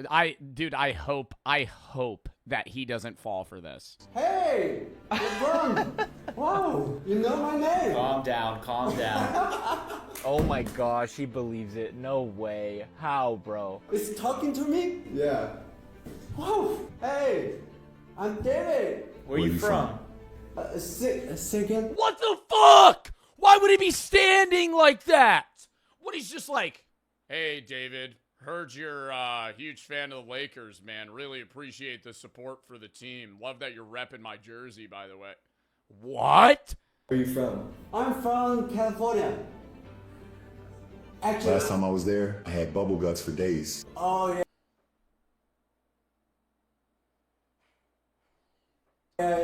Yeah, of course. Let me ask you something. Johnny, stop cutting David off. My boy Sean treating you okay? Yeah, I'm good. You good? Yeah. I'm treating you okay? Yeah. Now tell me, what makes you my biggest fan? What makes you his biggest fan? I like to play basketball. I watching NBA, and my kids all love Lakers. Oh, yeah. I love you too. You a handsome guy. Oh, thank you so much. He didn't even say he loves you. This is like fully making me understand why like the scammers that we were watching about in like fucking Myanmar and Bangladesh just rake money out of people, bro. Holy fuck, man. Like they're like I feel bad. Like what like this guy's like actually thinking he's talking LeBron James. But it's like it's not even a good I honestly I wouldn't not necessarily feel bad, but I would be like, okay, I get it with Sora. Because like since Sora came out, those videos look so real. But like the fucking standstill like VO videos where it's like thoughts. Europe and sleep studies from the 1990s confirmed that before artificial light, humans slept in 2 phases. First sleep for about 4 hours, then a wakeful period of 1 to 2 hours in complete darkness, then second sleep for another 4 hours. So here's what I feel like that's how I live regularly. I feel like that is kind of just how I wake up at like fall asleep, wake up 4 hours later, can't fall asleep for another hour, pass out. a full day looked like. And the whole time I'm sitting there, I'm like, damn, I could just like start my day. But then I'm like, oh, I'm just going to crash 5 hours from now. About 4 to 6 hours securing food or making tools. About 6 hours in social interaction, storytelling, grooming, playing. About 8 hours sleeping in 2 separate phases. And the rest, resting, sitting, watching clouds, doing nothing in particular. Oh my God, having a fucking posted up Minecraft spawn. Holy shit. Living in just like a dope ass field on a beach. In a cave, in a mountain with a view. Existing without needing to justify your existence through productivity. Then, about 10,000 years ago, something changed. Humans in the Fertile Crescent began planting seeds and domesticating. What did ancient humans do all day before jobs existed? You wake up when your body is ready. No alarm, no schedule, no place you need to be. You sit up, stretch, and ask yourself one question. What should I do today? For 99% of human history, this wasn't a hypothetical. This was every single morning for roughly 300,000 years. And Yeah, bro, but you're not waking up in a fucking bedroom going, oh, no alarm clock. What do I do today? You're waking up because you're sleeping in the outside. You're sleeping in nature. The sun rises, there's animals about. You're probably just going to wake up because it's time to wake up. Like, if you had to work on, like, circadian rhythm clock and you lived outside, you probably would wake up at, like, 7 a.m. every day because the sun's up. Like, maybe you sleep, like, an hour longer tops, but then you got shit to do, dude. You're going to die if you don't get fucking food. I know there was, even in medieval times, like, once, like, alarm clocks didn't exist, but there was societies, there were people you could pay to, like, throw pebbles at your window to wake you up. Like, they would be your alarm clock. There was, like, a person whose job was to stay up, and, like, when the sun rose, you would wake them up. They were called knocker-uppers. Is that actually what they were called? Yeah, it was a job. Knocker-uppers were human alarm clocks, and they worked in Britain and Ireland during the Industrial Revolution. They were paid a few pence a week per person to wake up factory and mill laborers. Alarm clocks were expensive and unreliable. These people had long poles and pea shooters to, like, bang on windows, and they would wake your ass up. I love learning about jobs like that like, used to exist, but now they're just, like, you know, in the future, irrelevant. So why would you ever have somebody do that? Now, Modern humans spend about 90,000 hours of their lives working. That's roughly 1/3 of your waking existence dedicated to a job. But for the overwhelming majority of human history, jobs didn't exist. There was no employment, no wages, no boss, no career ladder to climb. So what did people actually do all day? The end point, bro. They're not marking where they're going either. They're just hitting multiple forks in this cave, and they're just like, all right, let's just keep going this way. Got a rope down there. Oh my god. Stop. That's horrible. If there's a rope the whole way, that makes me feel happier about this. Dude, it just keeps going. It was tied to a root. A root? Yeah. What? So all these things we saw are roots. Yeah. That's why they look like roots. Whoa. Yeah, this guy's my guide. This guy's the dude that's taking me through the cave, and then he says some dumb shit like that. Ooh, this is actually a fat rope. Oh, everything looks like roots because they are roots. It's my first time going caving. This guy's my guide. It's fucked. If it goes down. Rope, huh? Big old fat one. I'm not gonna lie, dude. I don't know how we got here. Come figure it out. I don't know where my backpack is. That's just off in the middle of the cave. Dude, that goes 60 foot. Does that go straight down? Nah, he's about to fucking eat shit. It's another set of ropes. Oh, dude, it's like a straight decline, man. Let's go down it. I don't even know if we're going to be able to make our way back up. I'm just going to butt scoot across the wall here. Maybe, on the way to get back up, we're going to have to do like a Mario jump, you know, in the mini game where he has to go like, oh. We're going to have to like shimmy. It's going to be like a Jason Statham scene. Fuck.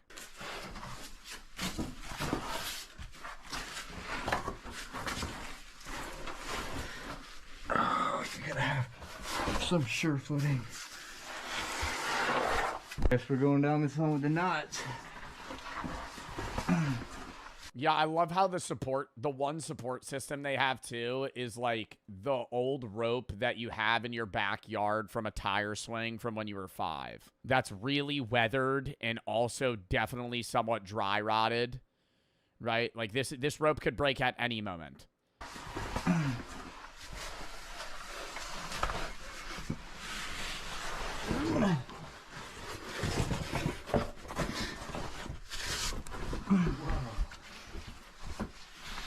See, that's a nice person. That's a nice person. Whoever that is, smart. You know? Hey, I'm going to draw an arrow for somebody.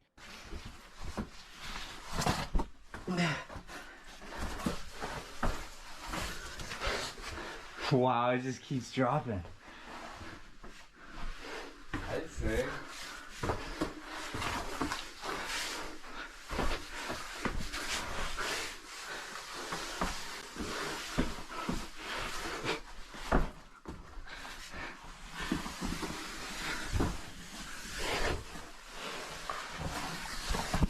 Dude, it just keeps going. I say this every time we watch or talk about anything having to do with caving, but I never understand the first person that explored this, you know? Like, somebody laid this rope after already going down here previously. So, like, there was one guy that he was the first dude to explore this, and there was no map. Like, he was just kind of ballsy, you know, just trekking through a cave at random on a whim, just trying to figure out what the fuck's down here. Like, that guy's the dumbest of them all. The smartest in the sense of, like, marking his path, and he kind of, like, helps other cavers. But holy shit, dude. To be able to fucking go through a cave unmarked and just find your way in and out. It keeps going. Without falling to your fucking death. Or getting stuck. Yeah, I'm like 70 foot down. Like, if you kill a deer, now you just do nothing for 3 days. Because you and your tribe are fine. Like, you're just chilling. So it's like, all right, let's kill time. Let's go fuck around. And then we got to go find food again. Researchers found a 40,000-year-old flute carved from a vulture bone in Germany. 5 finger holes, perfectly spaced.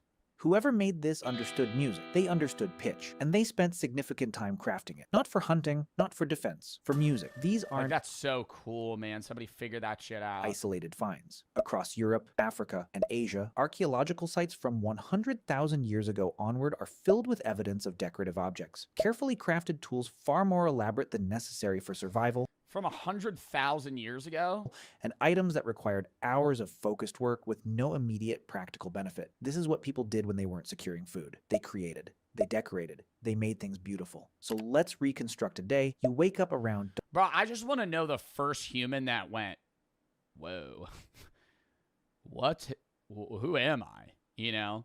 And then I assume that's where, like, it had to be, like, earlier language. Like, once language was made... You know, there were people that were using complex language to question feelings they once had. Like, before language, there might have been some sort of sentience and a feeling of, like, dread, and it's kind of unexplainable. And then now they're able to put it to words once they have language capabilities, like, generations down. And then there had to be a first guy that's like, wait, what are humans? Like, what are we? The fire from last night is still smoldering. Someone adds wood. You eat leftover meat or fish from yesterday. Maybe some nuts or berries collected the day before. Breakfast is social. People talk. They plan loosely for the day. Not because they have. If there was no language, did they have inner voice? No, because your inner voice would be what the language you spoke is. So it'd be more animalistic and emotional based, maybe image based, like imagery in your brain. But earlier languages, it started out as like, you could look into like how languages begin. Written language is a lot more complex in how I try to understand it. Like when we had to do this for like some fucking class I took. But it's like earlier humans, it started out as like just base grunts and like kind of emotional communication. And then it was more like... Let's start with what we know for certain. Fucking hunt. Walk around. If I was a kid, I feel like most of it was like cultivating food, right? Like, even before, like, farming, it was just, like, foraging. Foraging for shit, hunting animals, making a fire, cooking the food, maybe improving on your shelter in some way, and then just fucking, you know. Infant mortality was through the roof. They had to constantly be having kids. 1963, archaeologist Richard Lee conducted a study that would change how we understand prehistoric life. He tracked the daily activities of the Dobeju. When does gooning come in? I don't think they were ever gooning. I think they were just constantly having sex. Because it was like, if you were... dude, it looks just like a new age fucking... I tested AI pranks on strangers. AI is getting crazy. I could turn myself into anything I want. I could be Bigfoot in the woods, Superman holding a gallon of milk, or even LeBron James, who also happens to be half centaur. Well, today we've teamed up with an off-the-grid AI genius to use this to our advantage and see just how convincing AI actually is. Starting with... I fully believe that old people above the age of 70 are going to get mass manipulated by AI, and already are. Like, I think Sora AI, I think the average old person has probably stumbled upon an insane video from Sora AI and fully thought it was real. Like the video, I'm pretty sure the video of the cat stealing the fish went viral on Facebook. And it's like this orange Garfield looking cat that just like runs up, grabs a fish, and runs away. It looks so real. And everyone thought that. All old people were like, oh, wait, no, that actually happened. And then you just take that times 12. Now you just start spreading like propaganda and they'll believe it. Liquor store theft. We have rented out this entire liquor store and have hidden cameras all over. All day we'll be confronting customers and showing them AI-generated security footage proving that they stole from the store. We have a pickpocket. We have AI security footage showing that they stole from the store.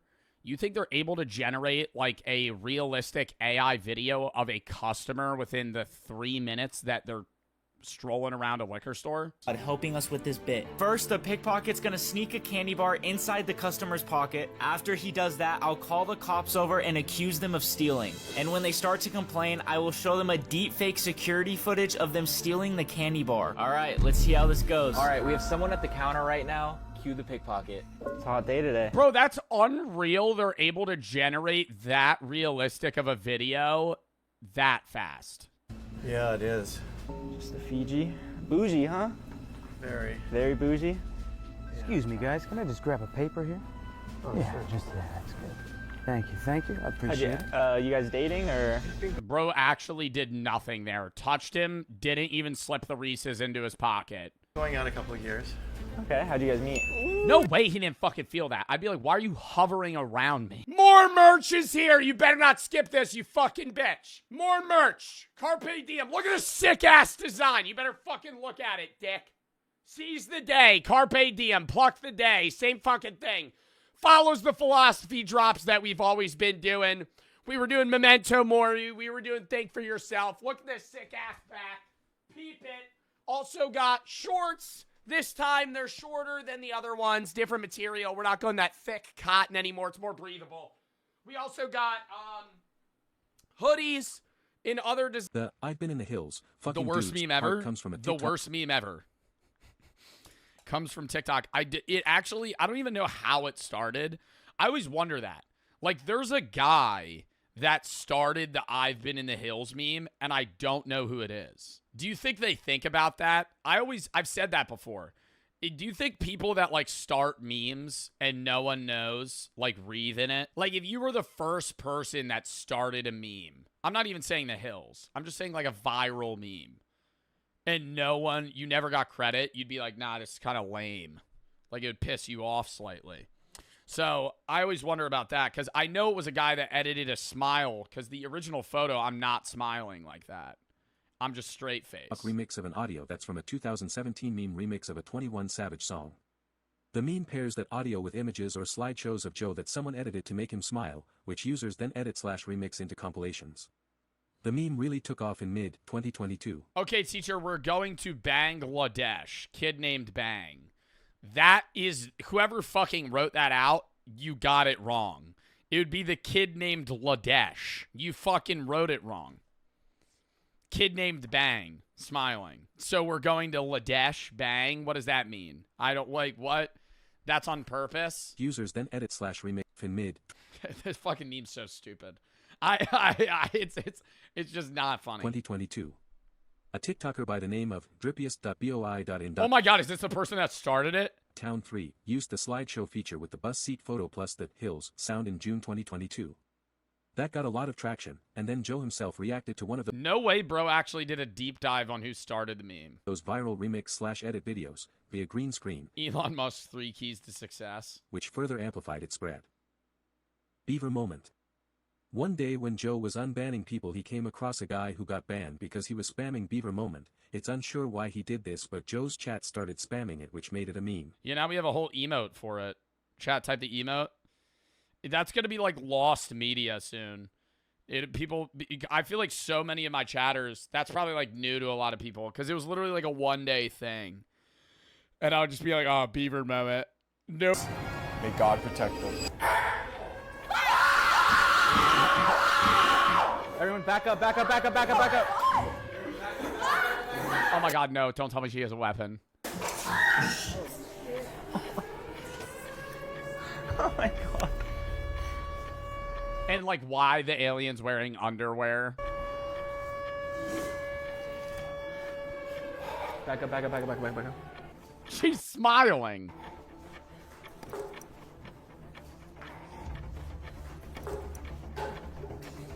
Oh shit. Oh my god. This is so good.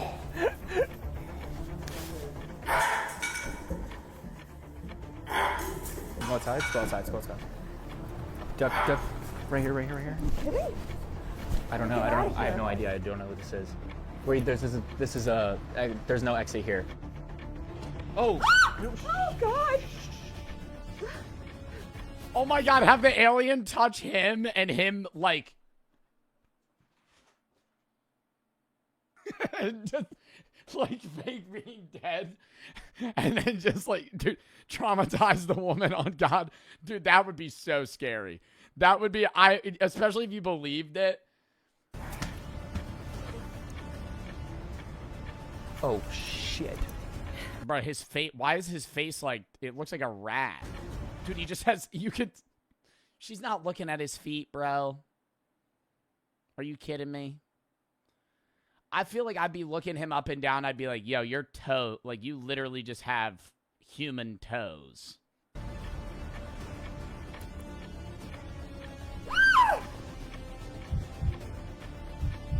No way she's falling for this. I don't know. Like, you can't know unless you're in this situation. Do you think you would fall for this?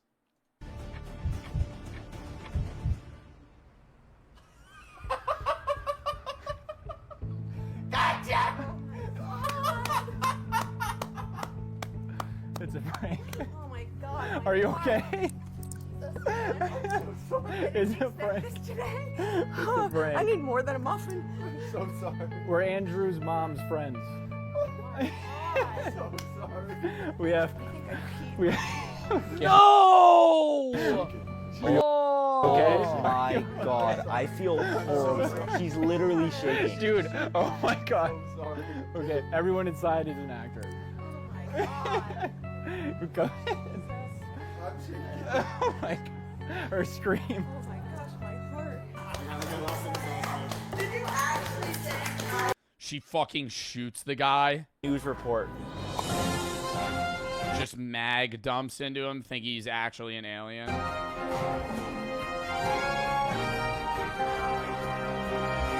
I swear, if this is like a VO3, if this is like as bad as the LeBron one. Breaking news with Ron Burgundy.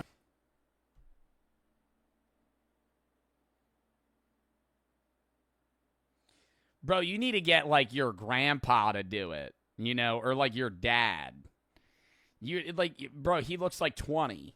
Like nobody's this young on the news. Here, we're coming to you live with a terrifying update out of the. Or do like a fucking AI video of like a known newsman who's like a known news guy, like somebody on NBC, not like individual like weatherman guy. Like I'm talking like national news, CNN, NBC, Fox. Like you need to get somebody, somebody to fucking run on Jimmy Kimmel. Jimmy Kimmel does late night TV. United States government. Reports have just surfaced confirming that the government has been hiding an extraterrestrial life form. Yes, an alien, hidden from public knowledge. The creature has escaped from its secure transport vehicle and is now loose in the street. Government. I would be my jaw would be dropped at how I wouldn't even think that I'm getting pranked. I would be like, dude, do you have like Comedy Central on right now or some shit? A fucking semi-truck with just the word government. And is now loose in the streets of Los Angeles, moving erratically and clearly in a state of panic. Authorities have confirmed that this alien carries a highly contagious disease that is incurable for humans. We urge everyone, do not approach it, do not try to make contact, and above all, do not let it touch you. That's all the information we have, but officials are urgently asking all residents of Los Angeles to stay inside, lock all doors, and do not go out in public. Whoa. Okay. He said LA, don't touch. So just keep that in mind. I'm sure it won't come here. Hold on, we're getting a live update. The alien has just been spotted, and according to the alien is outside the local coffee shop. Reports, it's heading straight into a local coffee shop. We can only hope. Yo. I know what the fuck. They have footage. Nobody's stopping the alien, but the news station has active updates of in real time footage of the alien running into the shop. And if there is Instagram filter, like the voice sounds off. Thank you for the Jason. I never imagined today it would be happen. Yeah. So, David, you like basketball? Bro, no. Yeah, I do. Because I got 2 balls your chin can dribble. Oh!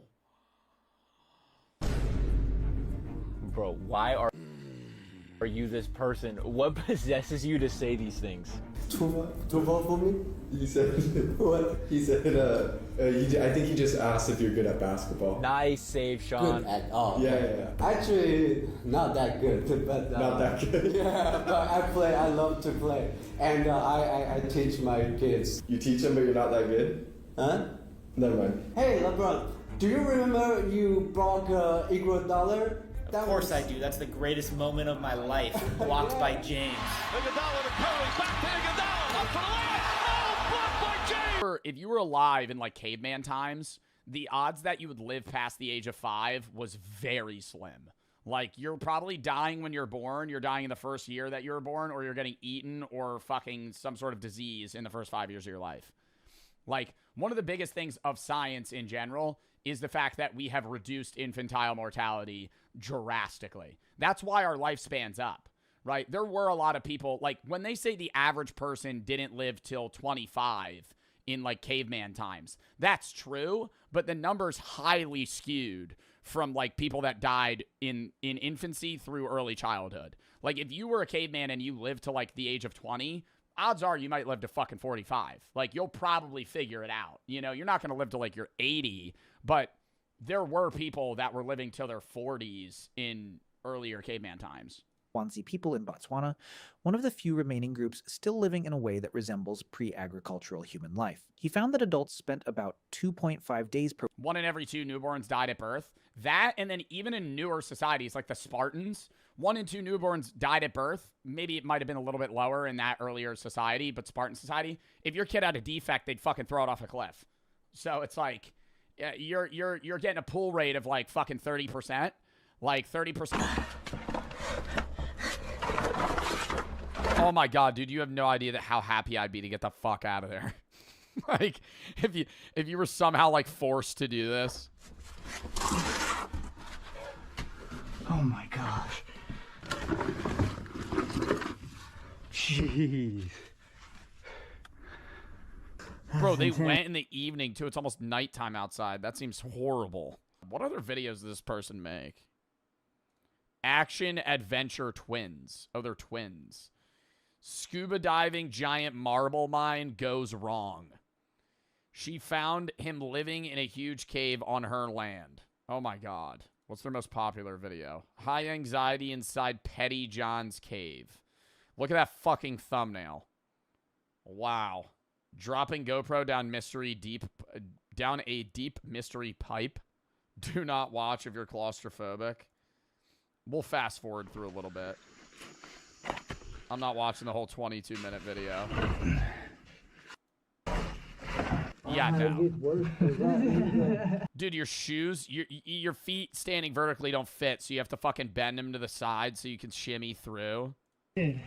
That should be the measurement guide. If you gotta be fucking sifting through the cave like this with your feet out to the side, like you're fucking, like you're in a ballet pose.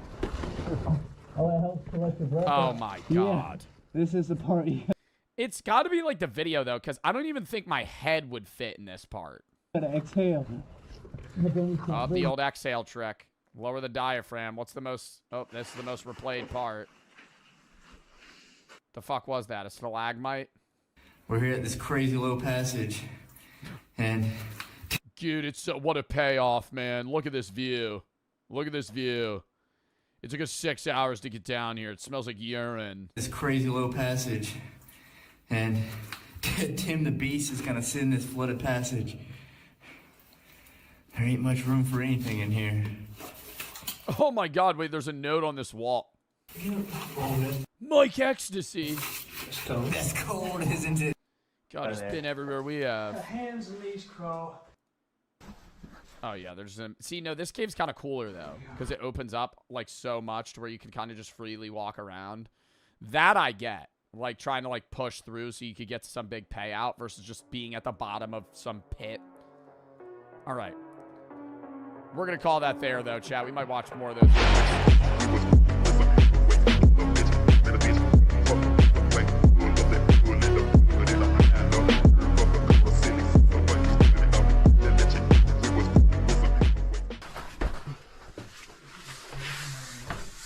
You're not fitting through that fucking hole. He's going to go down that? I think that's the bottom, about 20 foot down. We're going to the bottom of the hole for what? Why are we going to the bottom of the hole? There's no water oasis. There's no fucking glow-in-the-dark cave. Hell, you're not even getting a fucking fiver, man. You're not getting a wet 5 at the bottom of this goddamn fucking cave. You're going down here. You're going to touch the bottom. You're going to go, oh, cool. It's really tight space. All right, let's go back up. Well, I'm looking all right. This is bad. Yeah, why did the rope have to stop halfway down? I know, right? Oh, it's getting my chest. Oh, this isn't This isn't gonna be good. No. I think I'm gonna be hanging from my helmet. We might not be able to get back up. I think I'm gonna be hanging. Oh, you might not be able to get back up. He says as 95% of his body is in the hole. Oh, dude, my helmet might get stuck. Yeah, you might not be able to get back up. My helmet, dude.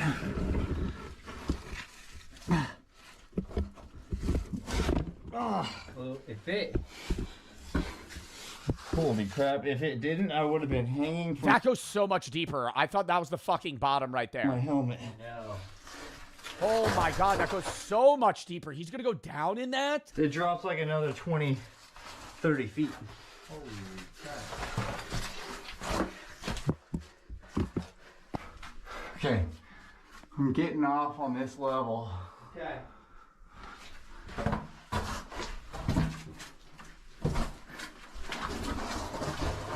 Huh. Hey, was that a poop bucket? A bucket. Oh. Common terms where they didn't have sentences that could string together, but if they said a like they would know like, meant fucking deer or some shit. That was a bad explanation. But like they had a common shared term for something, and then they got better at signing to each other if they had to be quiet. Like, oh, go over here. So they knew how to point and stuff. And then you start connecting that over thousands of years of like shared knowledge and what you're giving down to your kids. Eventually they're able to talk like we are in like a stringed way. They're able to more complexly or more in a complicated way share how they feel or how they think. To, because that's what humans do. Around mid-morning, a small group might leave to hunt or gather. Because, like, you get what I'm saying very rapidly, but if you break down every word of every sentence that I'm saying, it's like, it's correlated with some sort of meaning, right? You just get it because you've spoken English for your whole life or most of your life, or, like, you understand English fluently. But, like, if you're able to break down every term, it's like, oh, it's its own unique thing, obviously, with its own definition. This is a no shit moment. Somebody in chat say, no shit, Joe Bart, you're a dumbass, you're LARPing. What was I saying? Like, that, it's just that over thousands of years just slowly combined. Boom, boom, boom, boom, boom. We need a word for this. Let's name it. Blah, blah, blah. Like, yeah, no shit. I never understand how they put, like, an alphabet to something. Like, or earlier, like, Egyptian language makes more sense to me. Like, the idea of having symbols that correlate with image in your mind. You know, having like a Latin root, yeah, or like a fucking vowel. Like a vowel was the biggest thing in written language. Is like A-E-I-O-U. Being able to like connect phrases in that way, because it's like what we're saying makes sense, but when you read a language, it's so verbally different. That's how you have people that are hold a hell anxiety warning. Oh, here it is. Yeah. How do you hear about this? This is a caving video for the people that don't know, but it's like, do they go on forums where there's people raving about caves that they need to fucking explore? He's like, oh, here it is. Oh, this is the hole to hell. This is what everybody was talking about on Reddit. This is creepy. Whoa, that is way smaller than it is. Bro, the entrance looks like a storm drain. You're gonna go in that? There's freaking ropes going in. I didn't know it was that small. Yeah, and somebody fucking graffiti wrote hellhole on it. Called the mailbox. It's almost as narrow as my backpack. Oh no. Bro, there's a rest in peace sign there. Did somebody die here? Yo, the second I peek my head in and this is what I'm fucking dealing with, I'm already turning around. Why would you do this willingly? I mean, he got almost 1 million views on YouTube for it, so money, maybe, or the thrill. Stop. Yeah, dude, don't go in head first. Dude, don't go in head first. You're not going to be able to stand. This is like how are you going to go in fucking feet first in this? You're not going to be able to turn down. Oh, dude, there's a huge freaking spider up there. Yeah. I can do anything but the spiders. Oh, no. Anything but the spiders. You, for fun, your hobby or job even, is going into enclosed spaces where you could possibly die, but what really gets you is the spider. Not the feeling that you're gonna be trapped underground and die. The daddy long leg, now that on the other hand, that one's a jump scare. Dude, they're everywhere, man. The feeling of imminent doom in a cave though, nah, no problem. Let's just follow the route. Dude, the floor looks like it's made of wood over here. I swear.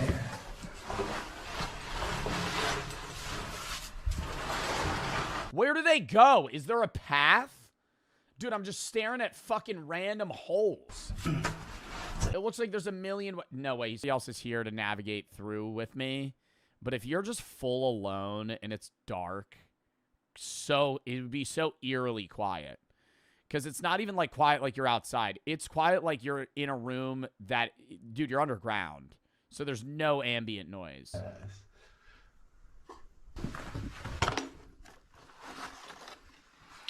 Legend. Oh, God. There's a fucking notebook. What do you think they're leaving for each other? Funny drawings. Old legend. From 2024. Haktua! Haktua in a cave! It was destroyed. 2024 they started this one. Alright, it's just a bunch of people who have signed this. Hey, I'm from Japan. I'm from Japan. Oh my God, this hole. Man, OMG, this hole. Look, we got this random guy a shout out here. My name is Mike Ecstasy. Welcome to hell. Mike Ecstasy.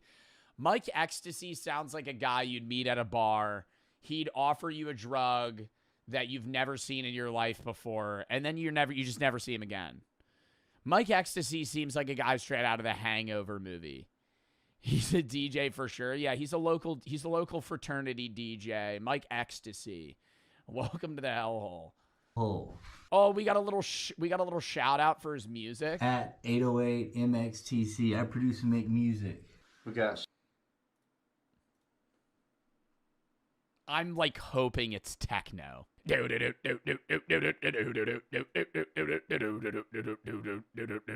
Oh my God, this is exactly what I thought Mike Ecstasy would look like. Just a bro. It's actually a pretty good fucking beat. I'm not gonna lie. But what is this guy saying? They're spreading healing frequencies out to the world. That's Mike Ecstasy. Dude, you're all over the place.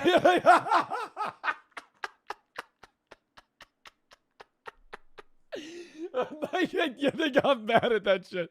You might imagine the whole book. Animals. Agriculture. And agriculture is a trap. Once you start farming, you can feed more people. More people means you need more food. More food means more farming. Within a few generations, populations exploded and there was no going back. Because now there were too many mouths to survive by hunting and gathering. You were locked in, and farming required far more labor. Plowing, planting, weeding, harvesting, storing, defending crops from animals and raiders. The skeleton... But that's the only reason any of us are alive. Like, if we didn't have agriculture and mass population growth, none of us would exist because your parents would have never met and your parents' parents would have never met. Like, there would be people and humans still on Earth, but they would all be very localized populations of hunter-gatherers that stayed in that circle for thousands of years. Like, if you have two parents, like, maybe your parents were in the same area, but, like, your grandparents might be from two different countries. Like, and then their grandparents are from a different area. Like, you would have never had people intermingle, like, culture-wise or race. Like, if you're mixed, like, especially that. Like, if you're, like, half black, half Caucasian, there would have been zero chance your ancestors would have fucking met without agriculture. Early farmers worked harder, ate worse, and died younger than the hunter-gatherers who came before them. But the population kept growing, and with larger populations came specialists, toolmakers, potters, weavers, inventors, then soldiers, priests, administrators, and eventually jobs. employment, the idea that your time belonged to someone else in exchange for resources. By the time we built cities, the original human lifestyle was gone, replaced by schedules, obligations, the need to work most of your waking hours just to survive in the system we created. Today, you spend 90,000 hours working. And it's a constant loop. Percent of kids are actually making it into the adult world. Not even the adult world. 30% are getting cared for because the other 70% died or they threw it off a cliff. And then of that 30%, only like what? 80% of them live to, you know, a certain age, and then now they die when they're 20 because they have to enroll in the military and all this. It was like brutal, man. Like, you always got to think, bro, Alexander the Great did all that shit before he was like 22, and then he died. Like, when you think of like people like that, like Alexander the Great, he died when he was 32. Like, most of the shit he accomplished, he was like 20. We've all seen 300, mate, ... lol. Okay, Benny boy. We've all seen 300, the movie. They don't show them chucking babies off cliffs and the fact that to prove yourself in the Spartan army, you had to go kill slaves. They romanticize the Spartan army. The Spartans were brutal people. It wasn't allowed to kill, like, you weren't allowed to do it, but it was still an initiation ritual where you had to go fucking murder some guy. Like, there was crazy shit they did in Spartan societies that they didn't show in the fucking movies. It's just this war group of people where it's like, 300 men that are trained to go kill wolves and they have to prove themselves in the wilderness. It's like, yeah, it was more than that.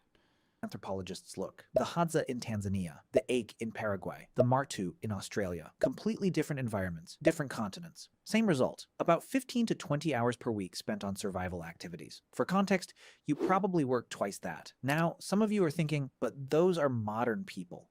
How do we know ancient humans lived the same way? Fair question, and the answer comes from bones. When archaeologists compare skeletons of ancient humans to early agricultural populations, the difference is dramatic. Farmers were shorter. Their bones show signs of nutritional deficiency. Their teeth were riddled with cavities from grain-heavy diets. They had arthritis in their spines from repetitive labor. And they died younger. Ancient human skeletons, taller, stronger, healthier teeth, less joint damage. Their bones tell a clear story. They were doing less repetitive physical labor, not more. But the most fascinating evidence comes from something archaeologists found that should literate.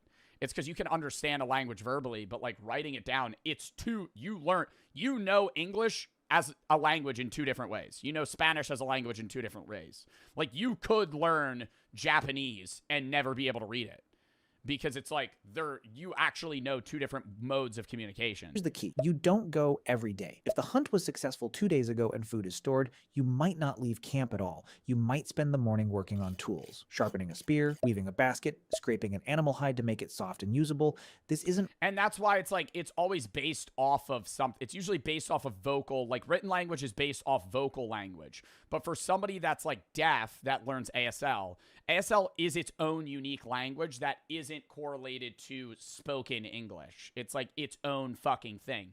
They still understand both, but like somebody that is deaf reads, say, written English and also is able to communicate with American Sign Language. Work in the modern sense. There's no clock, no supervisor. You do it because competence matters, because being skilled earns respect, because making things well is part of being human. If hunting happens, it's not the frantic chase you see in movies. Humans are persistence hunters. We track animals at a steady jog for hours until they overheat and collapse. We're the only species that can do this effectively because we can sweat and regulate our body temperature while running. Most animals can't.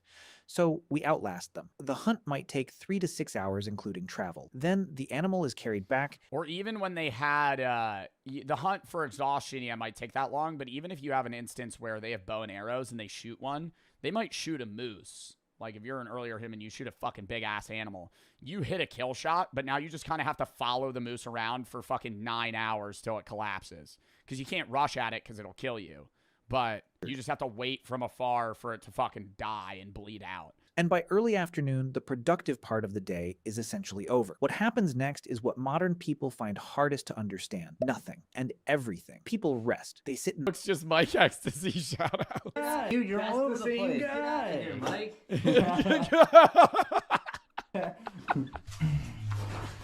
Oh my god, I actually fucking love these cavers. Stop. We think that rope just went right back up to where we came from, so we're going deeper.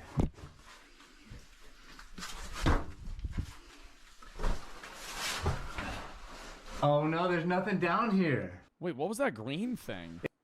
What is that? It's just a creepy doll. Oh, that is so weird.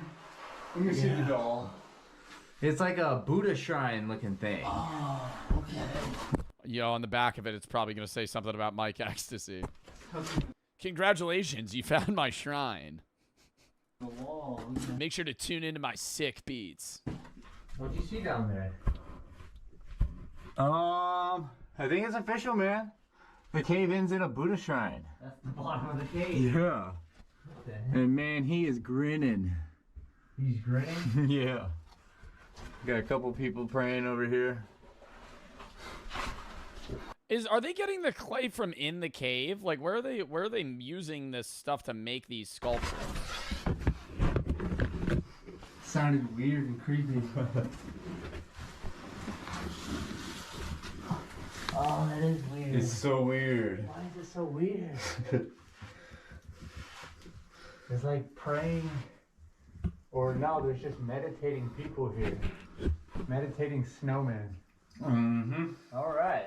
I officially know where we're going again, but we're gonna leave this headlamp here because a subscriber left a comment on one of our videos and he said he got stuck down here with no headlamp and literally just waited, and his friend finally found him down there. Of return to increase production. Like, any surplus of goods is reinvested into the system to grow the system.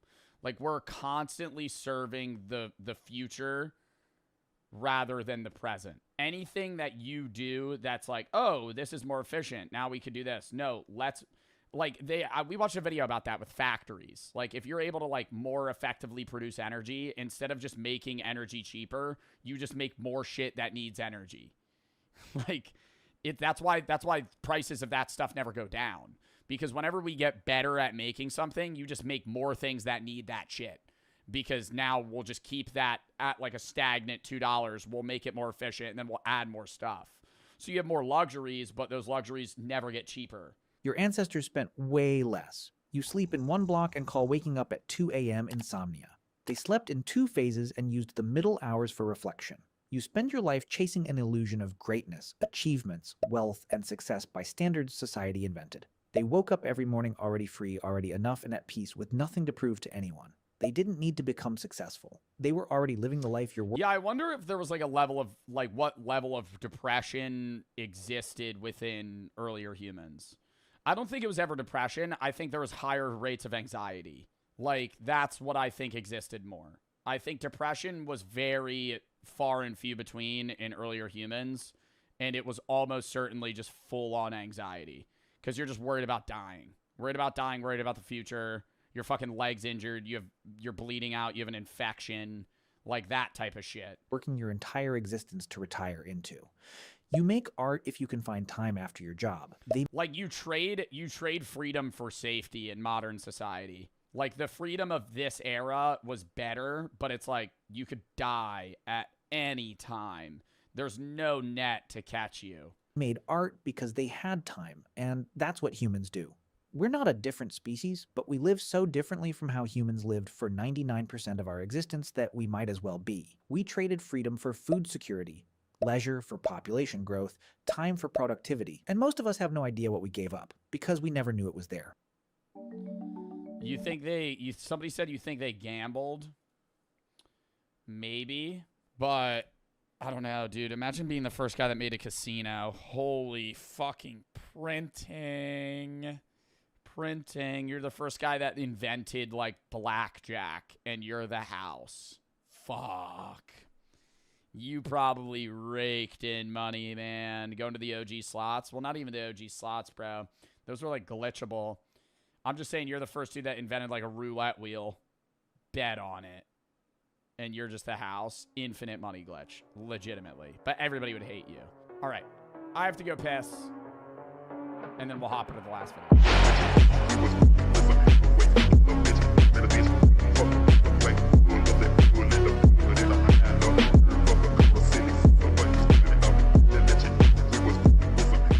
Squeezing through that. Tree roots.